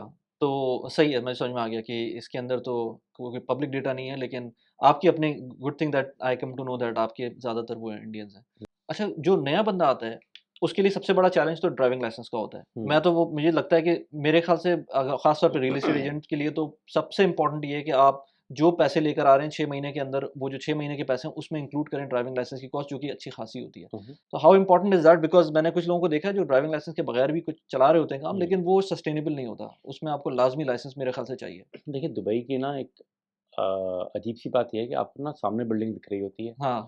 और आप समझते हैं कि शायद 10 मिनट के वॉक पे मैं चला जाऊँगा, फिर पता चलता है नहीं बीच में एक ब्रिज है, हुँ, फिर एक और ब्रिज है हुँ, और फिर आपको बिल्डिंग मिलेगी। बिल्कुल। तो मैंने कोई तकरीबन 3 साल बगैर लाइसेंस के गुज़ारे हैं दुबई में, अच्छा, 3 3 साल? साल। कुछ ऐसी ओके। चीज़ें हो गई कि मैं सिर्फ़ सर्वाइवल कर रहा था अपना, क्योंकि कंपनीज़ जो थी वो आपको कहीं न कहीं एडवांटेज ले भी रही होती हैं कि आप नए-नए पाकिस्तान से आते हैं। हुँ। ख़ैर वो एक अलग स्टोरी है, मगर 3 साल लगे मैं 3 साल तक पैदल चल रहा था दुबई में। This is inspirational. आप इनकी ज़रा इंस्टाग्राम जाके देखें। आज से मेरे ख़्याल से 6 साल पहले तक जी, आप बगैर गाड़ी के थे। बाय गाड़ी का था मैं राइट, और जैसे ही मेरे पास गाड़ी आई ना, तो मेरे करियर का रुख भी बदल गया। बिल्कुल। मगर उसकी वहाँ तक अचीव करने के लिए आपको ना बहुत बड़ी डेडिकेशन लेवल चाहिए। हुँ, अच्छा मैं तो अपनी सारी कश्तियाँ चला के आया था। हुँ, हुँ, अब तो मुझे पता था भाई मेरे पास कोई ऑप्शन है नहीं हुँ, और मुझे करना है तो यही करना है। जो भी है वो अब यही है। तो होता ये था, अगर मैं आपको थोड़ी-सी बिगिनिंग से बताऊँ ताकि आपका जो सवाल है वो भी उसकी कंटिन्यूएशन में आ जाए। जी, जी। मैं जब पहले की जिस कंपनी में आया 2014 में, तो जो वहाँ के सेल्स मैनेजर थे, उन्होंने मुझसे कहा कि तुम्हें कौन से एरिया में काम करना है? तो मैं जेएलटी बहुत सुनते हुए आया था, जेएलटी, अच्छा। मरीना, जेबीआर। कराची से सर्च कर रहा था, मैंने कहा मैं जेएलटी में कर लूँगा। हुँ, उन्होंने कुछ नहीं किया, उन्होंने गाड़ी ली और मुझे उतार दिया जेएलटी में के बाहर हुँ। और कहा कि 5 प्रॉपर्टीज़ लेके आओ। कौन-सा वेदर क्या था अच्छा ये? जून अच्छा, जून। अच्छा, 24 जून राइट। 2014। हुँ, तो सख्त गर्मी। अच्छा मैं उतरा भाई। अच्छा हम बैकग्राउंड से तो पढ़े लिखे लोग थे हुँ, और वाइट कॉलर जॉब करते थे। मैं कहा कि प्रॉपर्टीज़ लेके आऊँ? उसने कहा हाँ और 5 प्रॉपर्टीज़ लेके आना। 5 प्रॉपर्टीज़ लेके आऊँ? तो ख़ैर उसने जाते-जाते कहा कि जाओ सिक्योरिटी से जाके मिलो। मैं कहा अच्छा चले मैं गया। हुँ, अच्छा वहाँ पे जेएलटी एक क्लस्टर है, उसमें एक स्पेसिफ़िक बिल्डिंग थी। मैं वहाँ गया, वहाँ पे एक भाई मिले, मैंने कहा यार मुझे प्रॉपर्टीज़ चाहिए। तो उसने कहा नए आए हो मार्केट में? हुँ, हुँ, हुँ। तो मैंने कहा कि हाँ, मैं नया आया हूँ। उसने कहा क्या दोगे मुझे? मैंने अच्छा। कहा कि जो आप लोगे कमीशन आप ले लेना। हुँ, तो ख़ैर उसने बस मेरी शायद किस्मत की बात थी, उसने मुझे नंबर लिख के दे दिया कि ये प्रॉपर्टीज़ वेकेंट है। राइट। अच्छा मैं वहीं से डायरेक्ट ऑफ़िस चला गया। मैं रुका ही नहीं। मैं कहा लो भाई 5 प्रॉपर्टीज़ आ गई। अच्छा, एक ही बिल्डिंग में मिल एक ही गई। बिल्डिंग में। हाँ। अच्छा, मगर ये पता चला कि नहीं, जब अगले दिन गया तो ये प्रॉपर्टीज़ लेना आसान नहीं था। साथ वाली बिल्डिंग वाला नहीं दे रहा। हुँ, क्योंकि जेएलटी के बहुत सारे क्लस्टर्स हैं, उनमें कमर्शियल प्रॉपर्टीज़ भी हैं, उनमें रेज़िडेंशियल प्रॉपर्टीज़ भी हैं। तो मेरा करियर स्टार्ट हुआ जेएलटी से। हुँ, है मगर उस प्रोसेस का मुझे फ़ायदा ये हुआ कि आज मुझे किसी से बात करते घबराहट नहीं होती। आपको सिक्योरिटी से बात करवानी है, आप सिक्योरिटी से बात करवा दीजिए। आपको किसी मल्टी मिलियनेयर से बात करवानी है, आप मल्टी मिलियनेयर से बात करवा दीजिए। तो मैं जो आपने कहा ना कि एक प्रोसेस है सारे लड़के-लड़कियों के लिए जो आना चाह रहे हैं, हुँ, हुँ, वो इस प्रोसेस को फ़ॉलो करें। जो मैं कर रहा था ना सिक्योरिटी से बात, वो उसको कहते हैं फार्मिंग। उस वक़्त में फार्मिंग डिफरेंट लेवल पे होती थी। अब फार्मिंग डिफरेंट लेवल पे, अब आपको सिक्योरिटी की ज़रूरत नहीं है। लेट्स से मेरे इंस्टाग्राम के नियर बाय 8,000 फॉलोवर्स हैं, मगर मेरे पास बैठे-बिठाए 20-30 प्रॉपर्टीज़ हर हफ़्ते आ जाती हैं, लिस्टिंग्स आ जाती हैं कि हमारी let's say MR beach front पे प्रॉपर्टी है, हमारी क्रीक हार्बर में प्रॉपर्टी है। तो ये एक बहुत बड़ा फ़ायदा है और इन न्यू कमर एजेंट्स को इस चीज़ को सीखना चाहिए, मगर एक प्रोसेस को फ़ॉलो करें। मैं हमेशा कहता हूँ पहले करियर स्टार्ट करें रेंटल से। हुँ, हुँ, रेंटल सीखेंगे तो ब्रेड एंड बटर कमाएँगे अपना। रेंटल्स करें, फिर सेकेंडरी मार्केट की सेल करें ठीक है। और फिर ऑफ़लाइन में आएँ। लोगों का एक नज़रिया ये है कि बस ऑफ़लाइन बेचना है, लेट्स से पाम जुमेराह में एक पेंट हाउस बेच देंगे 100 मिलियन का और जी 5 मिलियन का कमीशन बन जाएगा। बन जाए अच्छी बात है, आपका बन गया, मगर जिसका नहीं बना वो क्या करे? हुँ, तो कम से कम आप स्टेप लें 5,000 दिरहम बनाने का पहले, फिर आप सीखें 50,000 दिरहम कैसे बनाए जाते हैं। मैं यकीन रखता हूँ इस बात पे, जो मेहनत करता है एजेंट, उसको कम से कम महीने के 30 से 50,000 दिरहम बनाने चाहिए। हुँ, अगर वो नहीं बना रहा, 1 साल पुराना एजेंट, उसको मार्केट से बाहर चले जाना चाहिए। वाओ! मगर उस एजेंट के पास प्रॉपर मेंटरशिप हो। हुँ, अगर मेंटरशिप नहीं है, तो मेरे ख़्याल से वो मेरी तरह लैग करेगा। मेरी कुछ बदकिस्मती कह लीजिए, जो भी कह लीजिए, मुझे 9 साल में कोई मेंटरशिप नहीं मिली। मैं क्या कर रहा था, मैं लेक्चर सुनता था यूट्यूब पे, ब्रायन ट्रेसी को सुन रहा हूँ, ग्रांट कार्डोन को सुन रहा हूँ, जॉर्डन बेलफोर्ड को सुन रहा हूँ, एंथोनी हॉपकिंस है, ये टॉम हॉपकिंस है एक और, मैं हुँ, इन सबको सुन रहा हूँ। कि यार ये अच्छा ये रियल एस्टेट कैसे बेच रहे हैं या ये स्टॉक कैसे बेच रहे हैं, सेल्स कैसे कर रहे हैं। मगर अगर आपको प्रॉपर मेंटोरशिप मिल जाए ना, बेशक 1 साल के लिए ही सही, तो आपके 10 साल सँवार देती है। हुँ, मगर अगर नहीं मिले ना, तो आप कहीं बहुत जगह लैग कर रहे हैं। और मैं मेरे ख़्याल से मैं रियल एस्टेट कंपनी के ओनर से भी ये बात कहूँगा कि जो नए लोग आ रहे हैं, लड़के-लड़कियाँ कहीं कहीं से भी आ रहे हैं, आप इनको सिखाइए। क्योंकि कमीशन बेस्ड काम कर रहे हैं। और अगर 1 महीना नहीं कमाएँगे, तो दूसरे महीने कुछ होगा ही नहीं इनके पास अर्न करने के लिए। राइट। और दुबई एक अच्छी खासी एक्सपेंसिव जगह है। हुँ, मतलब दुबई सस्ती जगह तो है नहीं सर्वाइव करने के लिए। तो अगर एक लड़का लेट्स से आ रहा है 21-22 साल का और वो पहले ही महीने नहीं, तो 6 महीने में 30 से 50 हज़ार दिरहम बना रहा है, तो उसकी तो ज़िंदगी सेट हो रही है ना आहिस्ता-आहिस्ता के हिसाब से। तो मेरा अपना मानना ये है कि अगर आप नहीं बना रहे हैं इतना साल भर के अंदर, तो आप मार्केट को छोड़ दीजिए। और अगर आपको मेंटोरशिप मिल रही है, तो आपको 2 साल में एक मिलियनेयर तो होना चाहिए। हुँ, क्योंकि आप इतनी मेहनत करें कि 24/7 काम करें। बिल्कुल, मेहनत तो चाहिए ना। मेरा अपना मानना ये है कि हर कोई कहता है कि एक वर्क बैलेंस लाइफ में होना चाहिए। मगर मैं कहता यूँ हूँ कि 5 से 10 साल अपनी ज़िंदगी की सैक्रिफ़ाइस करो, जिसमें वर्क लाइफ बैलेंस ना रखो अपना। हुँ, अब 10 साल के बाद मुझे या 9 साल के बाद मुझे लगता है कि यार अच्छा मेरा बहुत फ्री टाइम है, मैं कहीं भी जा सकता हूँ। उम, अल्लाह का शुक्र है कि सोचता नहीं हूँ कि कहाँ का टिकट लेना है, निकल हुँ, जाता हूँ। हुँ, उसके पीछे बहुत मेहनत है। उसके पीछे एक दिन-रात, संडेज़, सैटरडेज़ आप फैमिली को अपना टाइम नहीं दे रहे होते। इवन क्योंकि हमारी ज़्यादा व्यूइंग्स जो होती हैं, वो संडेज़ को भी होती हैं, हुँ, क्योंकि क्लाइंट फ्री होते हैं। तो संडेज़ आपने बर्बाद कर दिए, आप अपनी अपनी प्रॉपर फैमिली को टाइम नहीं दे रहे, अपने आप को टाइम नहीं दे रहे। मगर बिज़नेस तो इसी को कहते हैं। हुँ। बिज़नेस 24/7 है। अच्छा, इसमें बड़ा इंटरेस्टिंग एक जो इन्फोसिस के जो चेयरमैन है इंडिया में, जी, उन्होंने अभी रिसेंटली एक बात की थी, उसके बाद वो काफ़ी अप्रूव हो गया था उसके अंदर कि उन्होंने कहा था हर बंदे को जो यंग बंदा है इंडिया में उसको 70 आवर्स वर्क काम करना चाहिए हुँ, मिनिमम और हुँ, मैं भी करता हूँ इस वक़्त भी। ये पता नहीं ये कहा था कि नहीं कहा था लेकिन उन्होंने ये कहा था कि करना चाहिए। हुँ, तो इस पे लोग हो गए थे कि इतनी बड़ी कंपनी का जो चेयरमैन अगर इस तरह बोलेगा तो उसका हुँ, मतलब है वो टॉक्सिक कल्चर प्रमोट कर रहा है। हुँ, मेरे पॉइंट उसमें यही था कि आपकी डायरेक्शन भी सही होनी चाहिए। अगर आप कंपनी में बैठ के 70 घंटे कंपनी को दे रहे हैं, तो हुँ, वो एक गलत चीज़ है। हुँ, आपको 40-50 घंटे या 55 घंटे जो आपको कंपनी को देने हैं हफ्ते हुँ, के, वो आप दें। हुँ, हुँ, उसके बाद 70 घंटे आपको काम करना चाहिए, हुँ, लेकिन वो काम फिर अपने सही डायरेक्शन में करें। बिल्कुल ठीक जब कह आप रहे हैं। वो साइड हसल्स करेंगे और अपने आप को ग्रूम करना शुरू करेंगे, तो ऑटोमैटिकली रिज़ल्ट मैंने देखा है कि आना शुरू हो जाता है। बिल्कुल आता है। रिज़ल्ट 1 साल, 2 साल के अंदर आपको नज़र आएगा। चलें साल 2 साल नहीं 5 साल में तो आएगा। बिल्कुल, मगर 5 साल सिर्फ़ सोने से बेहतर ये है कि आप कुछ करें। करें। जैसे आपने काम कहा कि हम साइड हसल्स करें। अगर कोई यूनिवर्सिटी का बच्चा है, अगर वो पढ़ रहा है, तो रात में अपने पेपर्स की तैयारी भी तो करता है। हुँ, या चार्टर्ड अकाउंटेंट्स हैं या कोई भी हैं, वो तो 24/7 काम करते हैं, इतनी हुँ, टफ़ स्टडीज़ होती हैं। हुँ, बिज़नेस में भी ऐसा ही है, आप एटलीस्ट 5 से 10 साल उसको अपना खून-पसीना देंगे, हुँ। तो ही आपको कहीं न कहीं रिज़ल्ट सामने आएँगे अच्छा, ना। आप इसको बार-बार बिज़नेस कह रहे हैं, जी, कि आप इसको कोई जॉब आपकी जॉब नहीं है ये। मैं इसको बिज़नेस इट्स मानता इट्स हूँ। Your own business. देखिए ना कमीशन बेस्ड काम है, हुँ, तुम जॉब तो ना हो रही है, हुँ, ठीक है? हुँ, जॉब सिर्फ़ वो है कोई मेरे अंडर में काम कर रहा है। अब आप उसको जॉब कह लीजिए या आप उसको बिज़नेस कह लीजिए। हुँ, कमीशन बेस्ड कोई भी काम हो आपका बिज़नेस होता है। राइट। आपको पता है कि भाई एक हवाई रोज़ी है, कल को आएगी नहीं आएगी आपको नहीं पता। हुँ, तो आपको रोज़ सुबह उठ के रात से लेकर तक आपको मेहनत करनी है। बिल्कुल। अगर आप नहीं करेंगे तो आपका वो आप जो चार्म समझ रहे हैं कि जी पता नहीं क्या हो जाएगा, वो होगा भी नहीं। हुँ, तो जो आपका पहले भी वही सवाल था मेरे मेरे ख़्याल से जितने भी यंगस्टर्स आ रहे हैं, इनको ये सोच के आना चाहिए कि भई आप 2 साल के लिए या 1 साल के लिए नहीं आ रहे।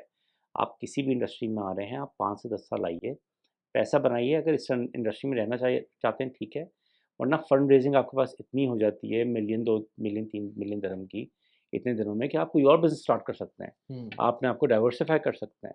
अगर नहीं भी होता तो आप इतने बड़े लेवल पे काम सीख गए हैं कि अच्छा ये सीख गए कि यार किसी को कोई चीज़ बेचनी कैसे है।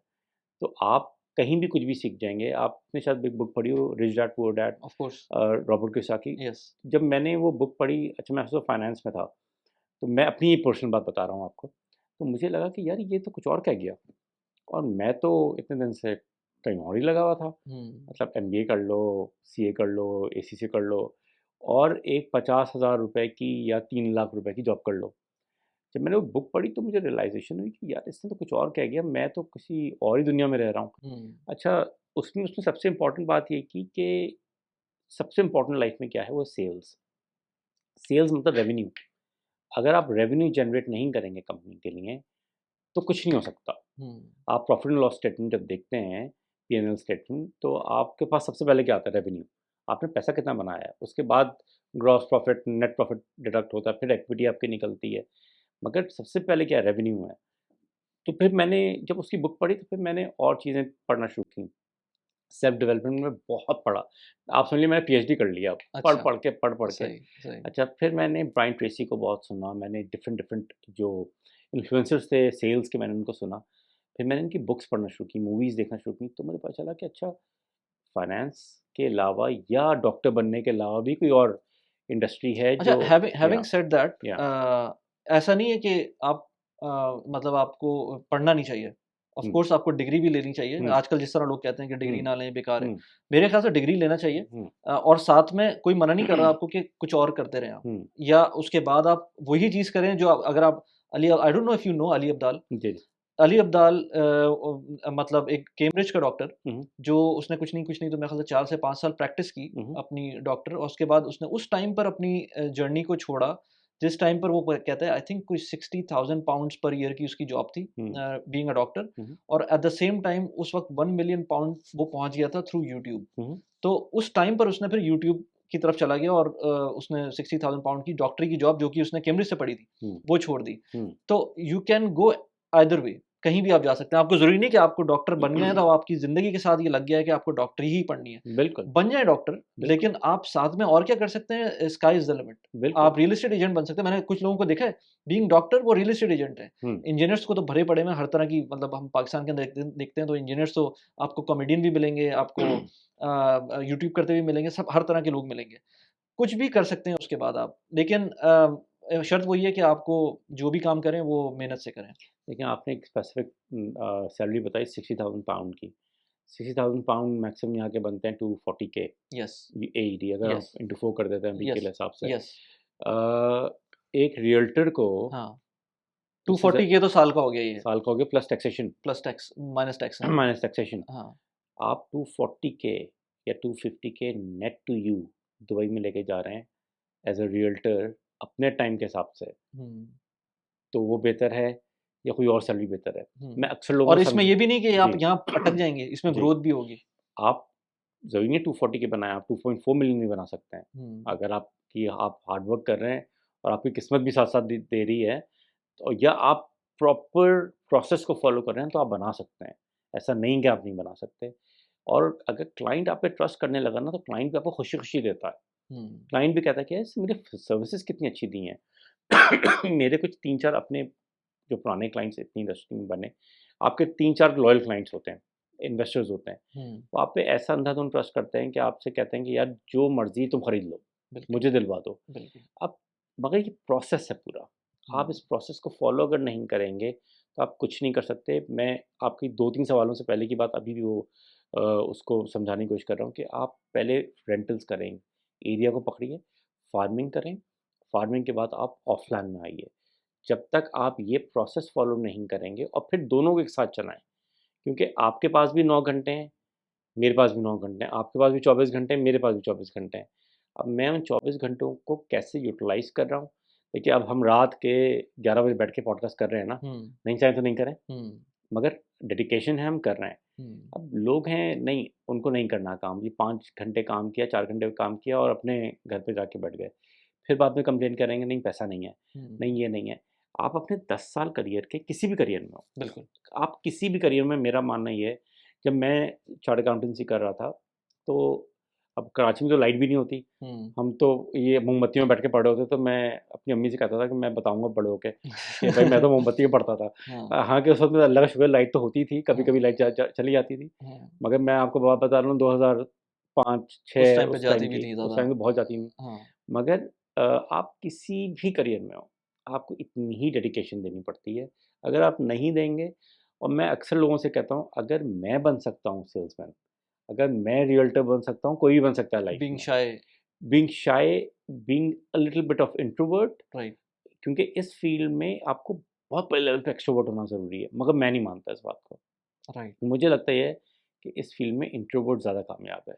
ओके। क्योंकि इंट्रोवर्ट अपने काम पे बहुत फोकस्ड होता है, हुँ। वो पार्टीज नहीं करता, पार्टीज़ नहीं करता, बिल्कुल, वो बिल्कुल सही कह अपनी रहे हैं। डिस्ट्रैक्शन नहीं करता, सही, राइट। उसको बस फोकस्ड होता है, उसको 10 साल में अपना काम ना बने। और वही बात है जो आपने बात की ना कि या एक सिंगल क्लाइंट आपको मिल जाए और ऐसा क्लाइंट मिल जाए। मैंने एक मैं रियल्टर को जानता हूँ, उसके साथ बड़ा अनफॉर्च्यूनेट सिचुएशन हुई थी, लेकिन मैंने उनको देखा वो नेपाल में उनका कोई क्लाइंट बन गया था और वो वहाँ पर टिकट भेज के उनको बुलवाते थे हुँ, और बताते थे अपना सिनेरियो और वापस कहते थे अब करके आ जाओ ये हुँ, मुझको दे दो। तो हर 3 महीने 4 महीने बाद वो नेपाल जा रहे होते थे hmm, just because of that one client. और हुँ, जिस लेवल पे वो काम कर रहे थे उनके साथ मुझे लग रहा था कि अगर वो उन्हीं के साथ सिर्फ काम कर लें ना, हुँ, तो उनका ज़िंदगी बन जाएगी।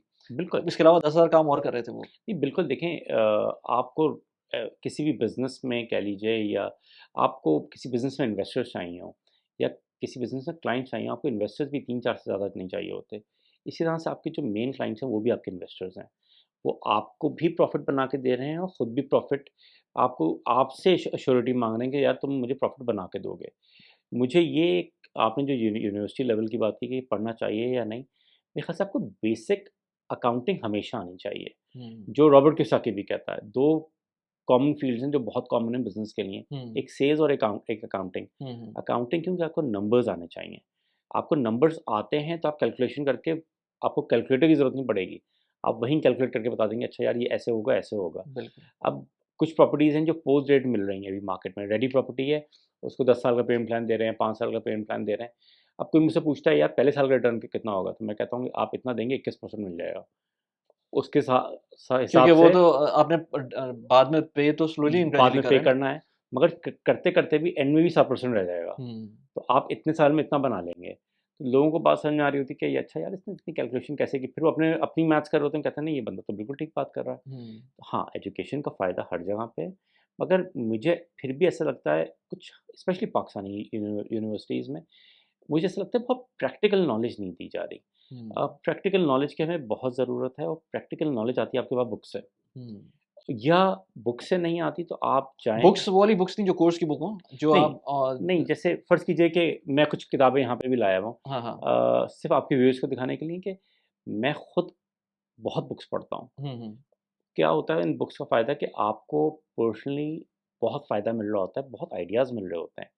जैसे कि फ़र्ज़ कीजिए मैं एक रियल्टर रायन सरहिंट, हुँ, हुँ, मैं इसको बहुत सुनता हूँ। मुझे पता है मैं इसकी कॉपी नहीं कर सकता, मगर इसको एडमायर करते-करते मैंने यूट्यूब स्टार्ट किया। हुँ, अच्छा, तो मुझे हुआ कि यार इस ये कर सकता है तो कहीं न कहीं तो मैं भी कर सकता हूँ। इनका एक प्रोग्राम आता था मिलियन डॉलर लिस्टिंग्स, अभी भी आता है। आप अगर सर्च करेंगे नेटफ्लिक्स पे तो आपको सीज़न 1 मिल जाएगा उसका। ओके।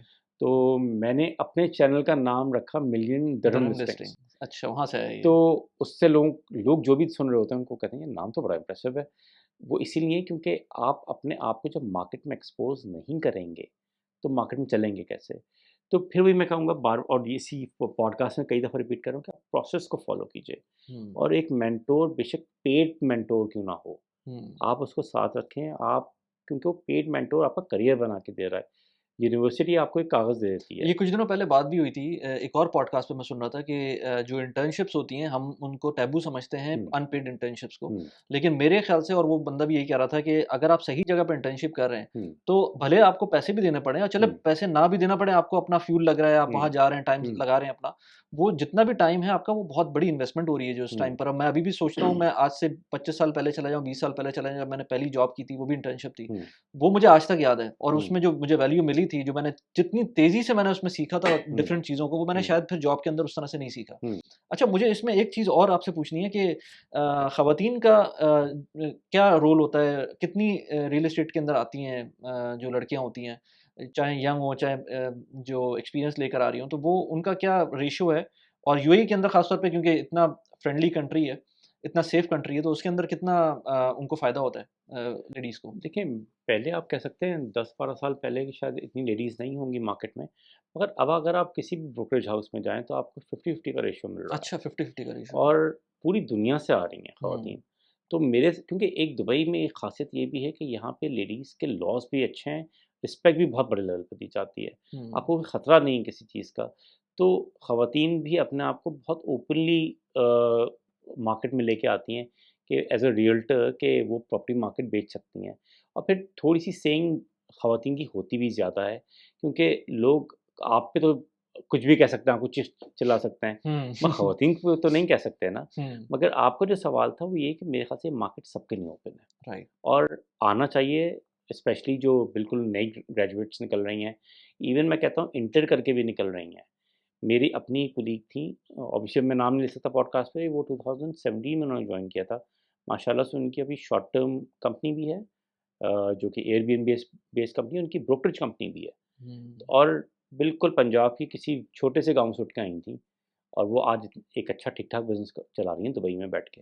और सिर्फ़ एक विज़न था कि नहीं मुझे अपनी कंपनी बनानी है और वो कर गईं। मुझे याद है कि उन सही तरह से खाने-पीने के पैसे भी नहीं होते थे, एक लड़की के लिए आसान नहीं है। बिल्कुल। देरा की बेड स्पेसेस पे रह के यहाँ तक निकलना, माशाल्लाह डाउनटाउन में रहती हैं। राइट। तो डेडिकेशन आपके अंदर होनी चाहिए और मेरे ख़्याल से ये शाइनेस कि आपका जेंडर क्या है, दैट डज़न्ट मैटर। आप आए हैं अगर प्रोडक्ट या मार्केट सीखने के लिए और आप एक बिज़नेस सीखने के लिए आए हैं, तो मेरे ख़्याल से आपको ये नहीं देखना चाहिए कि आपकी नेशनैलिटी क्या है। मेरे ख़्याल से इंडिया, पाकिस्तान दोनों जगहों से लड़के-लड़कियों को आना चाहिए। इस इंडस्ट्री में कुछ भी ना करें, तो 1 से 2 साल का तजुर्बा ज़रूर लें। क्योंकि ये जो तजुर्बा आपको 2 सालों का मिल रहा है ना, ये आपको वो सिखाएगा जो आप 20 सालों में नहीं सीख सकते।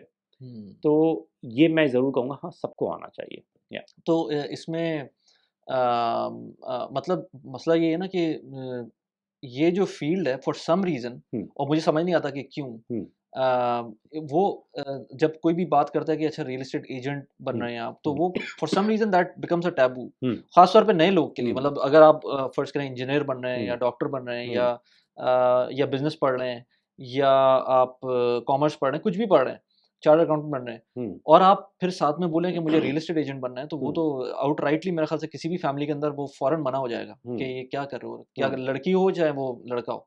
तो हुँ। इस चीज़ को चेंज कैसे कर सकते हैं हम? देखिए, आप ना इसको रियल्टर, रियल एस्टेट एजेंट या एस्टेट एजेंट हमारे यहाँ भी कहा जाता है इसको। हाँ। आप इस टैबू को ज़रा हटाइए। मेरे ख़्याल से ओवरऑल परसेप्शन दुनिया में चेंज हो चुका है हुँ, और क्योंकि अब लोगों को पता है कि जो असल पैसा बना रहा है, वो तो ब्रोकर्स बना रहे हैं, स्टॉक ब्रोकर्स बना रहे हैं, रियल एस्टेट एजेंट्स बना रहे हैं हुँ, और मेरे ऐसा मेरे ख़्याल से हरगिज़ ऐसा नहीं है। आप ना इसको एज़ अ बिज़नेस देखिए। आप ये देखिए कि आप प्रॉपर एक बिज़नेस कर रहे हैं और आप अपने घर के प्रॉफ़िट एंड लॉस स्टेटमेंट कैसे चलाएँगे, बीइंग ज़ीरो सैलरीड, हुँ, तो आप अपनी कंपनी को कैसे रन करेंगे, ठीक है? हुँ, क्योंकि कमीशन नहीं मिल रहा आपको और आपको पता है कि भाई 3000 दिरहम मेरा बिल पड़ा हुआ है दीवा का या मेरे ग्रोसरी का बिल रखा हुआ है, आपके पास पैसे नहीं हैं, तो आपको पहले तो सबसे पहले आता है कि आप अपने प्रॉफ़िट एंड लॉस स्टेटमेंट अपने घर का कैसे चलाएँगे? फिर आप अपने प्रॉफ़िट एंड लॉस स्टेटमेंट अपनी कंपनी का कैसे अच्छा, इस चलाएँगे? बड़ा या इंटरेस्टिंग पॉइंट है आपका। या ये मुझे बताएँ कि अगर जैसे कोई रियल एस्टेट एजेंट है हुँ, हुँ, और मुझे पता है इसमें ऐसा होता है कि कभी-कभी आपके 100,000 दिरहम्स हुँ, आ जाएँगे हुँ, कमीशन के और ये सारी चीज़ें और कभी आपका हो सकता है ज़ीरो हो जाए। हुँ। तो इसको किस तरह कैश फ्लो मैनेज करना चाहिए जो नए लोग आ रहे हैं? ख़ास तौर पे चलें ये तो हम बड़ी बात कर रहे हैं, जो नया बंदा आ रहा है उसको कैसे कैश फ्लो मैनेज करना चाहिए?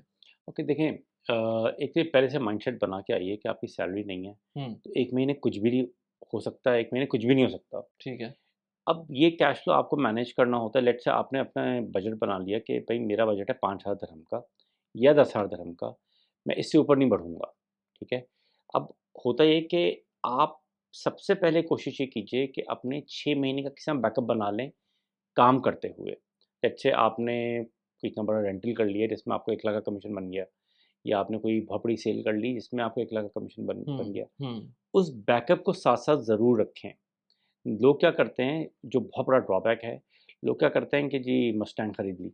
हाँ, अच्छा 20 1 लाख अकाउंट में पड़े हुए थे, 80,000 की आपने फ़ोर्ड खरीद ली ठीक है। या आपने कोई बीएमडब्ल्यू खरीद ली। हुँ, मकसद ये है कि भई आप लीजिए, मगर इनिशियली अगर आप अपने आप को शो ऑफ ना करें और उस बैकअप को साथ-साथ रखते आगे चलेंगे, क्योंकि आपके पास मेंटल पीस भी उस वक़्त होगा जब बैकअप होगा। तो या यू वुड यू एग्री कि अगर मैं ये कहूँ कि जो रियल एस्टेट एजेंट्स का सबसे बड़ा प्रॉब्लम बन जाता है, वो हुँ, हुँ, इसी तरह के जो चीज़ें एक्यूमुलेट करना शुरू कर ऐसा ही देते हैं वो ऐसा ही। सबसे बड़ा मसला बन अच्छा जाता है? पर देखिए उनकी मजबूरी है कभी-कभी। वो जो दिखता है वो बिकता वाली बात भी जैसे है। मैं पहले निसान सनी चलाता था, हाँ, तो एक मेरे क्लाइंट थे, वो एक तंज़ करते थे कि ये तो मैं अपने ड्राइवर के लिए रखी हुई है। हाँ। पता नहीं ये बातें पॉडकास्ट पे होनी चाहिए या नहीं, नहीं, नहीं मगर सही है, आई एग्री टू दैट। अब जब मैं बीएमडब्ल्यू लेके जाता हूँ तो सब इज़्ज़त देते हैं। हाँ, फ़र्क है क्योंकि इंडस्ट्री ऐसी है कि आपको शो ऑफ करना ज़रूरी है। लेकिन पॉइंट फिर वही आता है कि वो मगर हाँ, आप शो ऑफ करें वक़्त के हिसाब वक़्त से। के साथ। हाँ। जब निसान सनी थी मेरे पास, तो और मुझे कोई कुछ कह देता था तो आई डोंट केयर। हुँ, भई मेरे पास नहीं है, नहीं है। हुँ, मैं अपनी फैमिली को डिस्टर्ब नहीं कर सकता या अपने ब्रेड एंड बटर को डिस्टर्ब नहीं कर सकता। लोग करते ये हैं कि 2 लाख दिरहम आए या तो पार्टी में एक रात में उड़ा दिए हुँ, या कोई गाड़ी खरीद ली या कुछ और कर लिया। अच्छा उससे बेहतर ये है कि भाई 2 लाख दिरहम आप किसी बैंक में रख के मॉर्गेज लेके वो प्रॉपर्टी ले लीजिए। हुँ, नहीं, ये नहीं करेंगे। हुँ, उनको बस ये है कि नहीं आ गए इतना बड़ा कमीशन आया तो हम इसमें कहीं न कहीं घूमने चले आएँगे, जो कि ठीक है। मगर रियल्टर जो भी आपको कामयाब रियल्टर्स मिलेंगे, वो अपना बैकअप रख के चलते हैं। उनके पास कम से कम 6 महीने से 2 साल का बैकअप होता है। मैं अपने साथ कम से कम 2 से 3 साल का बैकअप रख के चलता हूँ। अच्छा, जैसे इमरजेंसी फंड होते हैं ना, जो नॉर्मली हम कहते हैं 6 महीने से 8 महीने का, जी, मैक्सिमम साल का। मैं 3 ले साल का रख के आप चलता 3 साल, हूँ। क्योंकि आपकी डोमेन ऐसी है ना। बिल्कुल और खुदा ना ख़ास्ता अल्लाह ना करे मेरी मार्केट डाउन हो जाए। हाँ, अल्लाह ना करे कोई ऐसी अर्जेंसी आ जाए तो 3 साल का बैकअप होना चाहिए। अब मैं उस 3 साल के बैकअप को टच नहीं करता। राइट। भाई कुछ भी हो जाए, कहीं जाऊँ ना जाऊँ, कुछ खाऊँ ना खाऊँ, वो टच नहीं होगा। उसकी फिर वही है कि एक आपने बुक पढ़ी हो इसकी रिचर्ड ब्रांसन की। हुँ, हुँ। वो ये कहता है कि 3 साल का बैकअप लेके चलो बिज़नेस में, अच्छा, 3 साल। आई मुझे नहीं पता था कि हाँ, इस तरह बोला उसने। अब मैं आपको बुक को शेयर करूँगा आपके साथ। राइट, राइट, लूज़िंग माय वर्जिनिटी नाम है इस बुक का। राइट। इसका वर्जिन का ग्रुप का वर्जिन जो का जो मालिक है, सीईओ है ना, हाँ। इसने कहा है कि 3 साल का किचन रखो अपने पास। ओह! अगर नहीं रखोगे तो जब मार्केट गंदी होगी या बिज़नेस नहीं चलेगा तो फैमिली भी डूबेगी, तुम भी डूबोगे। अच्छा, अभी पता है क्या कमेंट या करेंगे लोग कि यार 3 साल का, आप तो कह हुँ, रहे हैं हम तो 2 महीने का या 3 महीने का नहीं रख हुँ, सकते। हुँ। तो पॉइंट आप वही बोल रहे हैं ना कि जब आपके पास पैसे एक्यूमुलेट होना शुरू हो जाएँ, तो बिल्कुल, उसको खर्च ना करें, बिल्कुल। क्योंकि एक्यूमुलेट होंगे यही ऑटोमैटिकली। मकसद है कहने का हाँ। कि आपने ज़ीरो से स्टार्ट किया है और अगर आपने 2 से 3 साल का बैकअप बना लिया, चलिए मैं 3 साल मैं कह रहा हूँ, हुँ, आपने 1 साल का बैकअप बना लिया, तो आप सिक्योर हो गए कि यार अगर कुछ भी हो जाए, हुँ, अल्लाह ना करे कोई बीमार हो जाए, फैमिली में कुछ हो जाए, आप पे कोई अर्जेंसी आ जाए, तो आप ये ना हो कि आप लैग कर रहे हो। हुँ, क्योंकि क्लाइंट जो है वो आपका कॉन्फिडेंस देख रहा होता है। हुँ, अगर आप डेस्परेट शो करेंगे अपने आप को, राइट। तो क्लाइंट भी कहेगा यार इसको पैसों की बहुत ज़रूरत है, ये इसीलिए मुझे बार-बार कॉल्स करता अच्छा, बड़ी है। बिल्कुल सही बात की आपने। या मैं आपको एक और एग्ज़ाम्पल देता हूँ।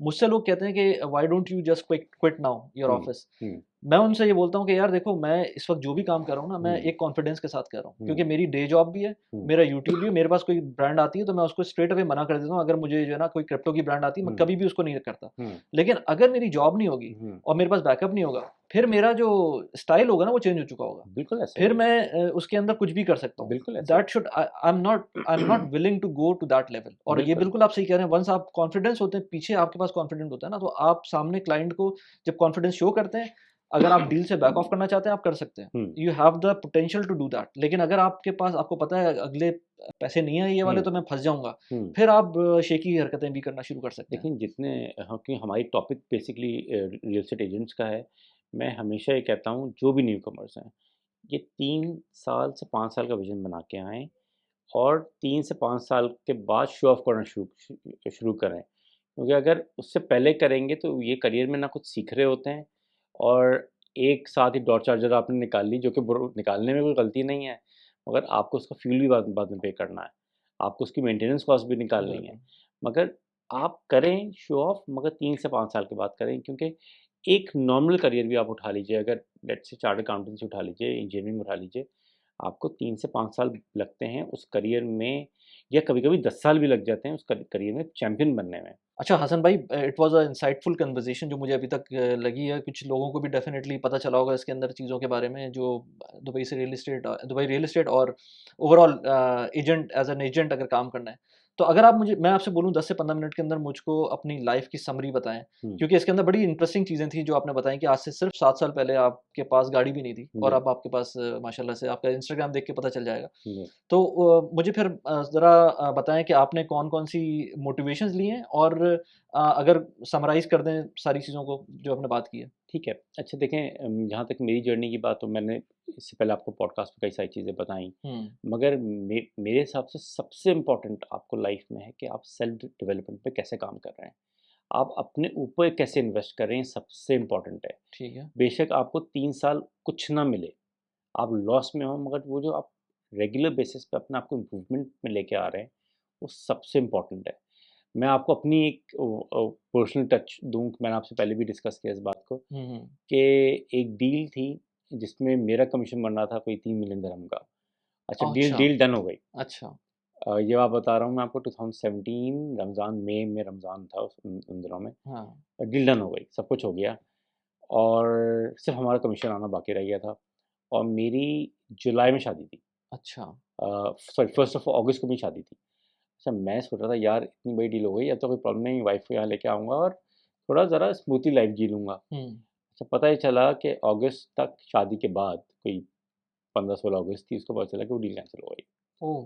अच्छा, शादी उसका के बाद? शादी के बाद, अच्छा। शादी हो चुकी थी, मैं पाकिस्तान में था। मुझे कॉल आई एक मेरे दोस्त की कि डील बैक हो गई है। हुँ। अच्छा, मेरी तो हालत ये कि खून सर से लेके पाँव तक दौड़ रहा है। हाँ, मैं कह रहा हूँ यार पैसे कैसे आएँगे? क्या हाँ, होगा? हाँ, अच्छा, मेरे जो भाई थे बड़े, उन्होंने मेरी कंडीशन देख रहे थे कि इसकी क्या कंडीशंस हैं। हाँ।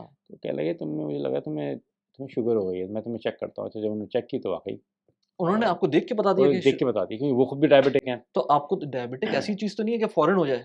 अ, आप यही देखें कि जो टेंशन है ना, ये आपको कहाँ से कहाँ ले जाती है। ओके, मगर मैंने आज भी उस चीज़ को अपने सर पे सवार नहीं किया, हो गई, एक चीज़ थी होनी थी हो गई। राइट। मगर बताने का मकसद ये है कि एक बहुत बड़ा राइटर है, इन्फ्लुएंसर भी है, उसने अपनी बुक में ये लिखा है कि अगर आपको बिज़नेस सीखना है ना, तो आपको उसमें 95% रिजेक्शन सीखना ज़रूरी है हुँ, और इस बिज़नेस में रिजेक्शन कुछ ज़्यादा ही है।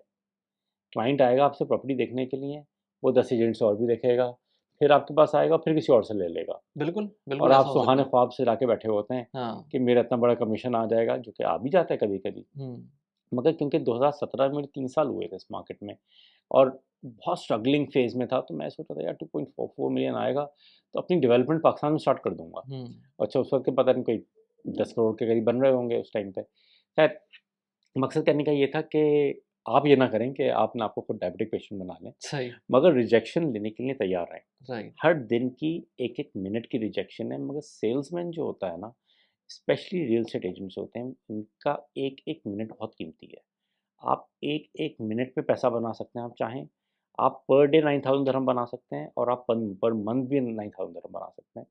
ये आपके अपने ऊपर है। और रिजेक्शन को लेने के बाद आप फिर वो नेगेटिव में जा सकते हैं क्योंकि फिर आप नेगेटिव में जा सकते हैं मगर मेरे हिसाब से आप नेगेटिव में जाने से बेहतर ये है कि आप मेरे ख़्याल से जो हवाई रोज़ी वाले होते हैं ना, उनको अल्लाह से लौ लौ लगाना ही बड़ा ज़रूरी हो जाता है। वो रात भर तहज्जुद में ही बैठे हुए होते हैं, वो पता नहीं कौन-कौन सी नमाज़ें पढ़ रहे होते हैं। जो तस्बीह मिल रही होती है वो उसको पढ़ रहे होते हैं। उसकी रीज़न सबसे बड़ी ये है कि भाई आपके पास हवाई रोज़ी, आपको नहीं पता कि हाँ, नेक्स्ट उसमें क्या होने वाला है। हाँ, खैर, मैं आगे चल के समराइज़ ये भी करूँगा कि जो आ रहे हैं लोग, ये पहले से थोड़ी बहुत सेल्स ट्रेनिंग लेके आएँ। लेकिन ये है तो कुछ ना कुछ पढ़ के आएँ कि सेल्स होती क्या है? रियल एस्टेट सेल्स क्या होती है? एटलीस्ट दुबई के बारे में नॉलेज लेके आएँ कि अच्छा कौन-कौन से एरियाज़ हैं, जैसे मैं लेके आया था। मुझे पता कुछ नहीं था मगर मुझे पता अच्छा एरियाज़ कौन से हैं। हुँ, तो मैं जब भी इंटरव्यू में बैठता था तो लोगों को पता होता था अच्छा ये आया अभी 2-3 दिन पहले है, और इसको लेकिन एरियाज़ का पता पता है। है, हाँ, इसके साथ-साथ मैं कुछ बुक्स लेके आया हूँ आपके पॉडकास्ट पे। मैं ये चाहूँगा कि ये भी व्यूअर्स पढ़ें। ये पढ़ेंगे जब डेप्थ में तो इनको पता चलेगा अच्छा यार अगर मुझे रियल एस्टेट सेल्स में नहीं आना, तो मैं फर्नीचर सेल्स में कैसे आ जाऊँगा? हुँ। मैं कार सेल्स में कैसे आ जाऊँगा? मैं किसी और सेल में कैसे आऊँगा? क्योंकि सेल में अनलिमिटेड कौन-कौन सी बुक्स हैं ज़रा बुक्स हैं दिखाएँगे या आप? अच्छा ये तो एक ऑल टाइम मेरे ख़्याल से बेस्ट सेलर्स में आती है द वन थिंग। ओके, ये केलर विलियम्स की है। इसमें ये सिखाते हैं कि आपको एक चीज़ पे कैसे फ़ोकस होना है लाइफ़ में और आप जो आजकल का ज़माना है जिसमें टिकटॉक और या मिनट के सेकंड्स के अंदर आप अपनी वीडियो चेंज कर देते हैं, या तो वो तो आपको एक चीज़ पे, एक बिज़नेस पे कैसे लेज़र फ़ोकस्ड होना है और उसी में बनते आप कहाँ तक चले जाएँगे। एक मिसाल ले लेते हैं वॉरेन बफे है, आप उसको देखें स्टॉक्स में, डोनाल्ड ट्रम्प था वो रियल एस्टेट में था। तो ये एक चीज़ में ही फ़ोकस होते-होते ना कि आप अपने आप को बहुत चीज़ों में डाइवर्सिफ़ाई करें, जो कि गलत नहीं है मगर इस बुक में मैजिक दिया हुआ है, बताया हुआ है कि अच्छा यार एक चीज़ फ़ोकस होके हम क्या करेंगे। हुँ, दूसरी बुक है सेल इट लाइक सरहंट। ये भी मैंने पढ़ी है, अभी मैंने रिसेंटली पढ़ी है, मैंने अभी राइट, मँगवाई थी ये। तो ये बताता है कि अच्छा ये कैसे बिल्कुल ज़ीरो से एक रियल एस्टेट मुग़ल बना। इसकी रीज़न ये है कि आज ये कम से कम जो है वो $10 बिलियन की सेल करता है, इसकी कंपनी। बिलियन डॉलर की, मिलियन डॉलर की भी नहीं। और इसकी बहुत बड़ी कंपनी है रियल एस्टेट में? रियल एस्टेट की। अच्छा, ये दोनों बुक्स वैसे केलर विलियम्स की जो ये बुक है, ये भी केलर विलियम्स एक बहुत बड़ी कंपनी दुनिया की, शायद सबसे बड़ी, सेकंड नंबर थर्ड पे आती है, इसका ओनर है ये, इसकी लिखी बुक है। तीसरी मेरे ध्यान में बुक है, ये इन्वेस्टर्स के लिए भी है और ये रियल्टर्स के लिए भी है। इसकी मेन बुक थी रिच डैड पुअर डैड, मगर रिच डैड पुअर डैड के बाद अगर आप Rich Dad Guide to Investment पढ़ेंगे तो आपका दिमाग अलग लेवल पे खुलेगा राइट। और आप को चीज़ों को सोचने का जो तरीका है वो ही बदल जाएगा। चौथी बुक अगेन केलर विलियम्स की है, ये स्पेसिफिकली ये वाली बुक और जो सेल इट लाइक सर्वेंट है, ये दोनों बुक्स जो हैं ये रियल एस्टेट एजेंट्स के लिए हैं। Okay. Millionaire real estate agent जो ये वाली बुक है केलर विलियम्स की, जो मैंने आपको लास्ट दिखाई, ये आपको पूरा प्रोसेस सिखाती है। थोड़ी सी आउटडेटेड है करंट मार्केट के हिसाब से, उस वक्त में सोशल मीडिया नहीं था। इसमें अगर आप सिर्फ एक टॉपिक जो सोशल मीडिया कंटेंट है, इसको अगर आप ऐड कर दें तो ये बुक पढ़ते पढ़ते आप 5 से 10 साल में एक अच्छे ठीक ठाक रियल एस्टेट एजेंट बन सकते हैं। वो आप किसी कंपनी में काम करें या वो आप अपनी कंपनी लेके बैठें। तो या ये मेरी ज़बरदस्त, गाइडेंस या ज़बरदस्त। और अगर किसी को आपसे कॉन्टैक्ट करना हो तो मैं नीचे इंस्टाग्राम का आपका श्योर हैंडल दे दूँगा, वैसे तो मिलियन दिरहम लिस्टिंग है, या बहुत ईज़ी मेरे है। पेज का नाम है मिलियन दिरहम लिस्टिंग्स। हाँ, अगर आप इंस्टा पे सर्च करें हाँ। या आप यूट्यूब पे सर्च करें, लिंक्डइन पे सर्च करें, सारे प्लेटफॉर्म्स पे ये नाम है। तो यू विल बी वैसे बहुत मुश्किल हो जाता है लोगों के लिए गाइड करना क्योंकि बहुत सारे ओवरवेल्म हो जाएँगे, लेकिन लेट्स से अगर आपसे कोई डीएम करता है, कुछ करता है श्योर तो आपको डेफ़िनिटली कोई ना श्योर कोई। बिल्कुल, मैं हर वक्त हाजिर हूँ। किसी को कोई गाइडेंस चाहिए तो या ज़बरदस्त, ज़बरदस्त। चलें यार, thank you very much Hasan, thank you और थैंक्स फॉर कमिंग, थैंक और यू, डेफ़िनिटली प्लेजर हम बडी। दोबारा से जो है वो कोई ना कोई अपना कोलैबोरेशन करते हैं। श्योर मैं आपका फ़ैन हूँ और मैं आपके चैनल को रेगुलर फॉलो करता हूँ, करता रहूँगा। और again it's a pleasure to meet you यार। Thank you very much, thank you, thank you, thank you. Pleasure, thanks. चलिए ज़बरदस्त।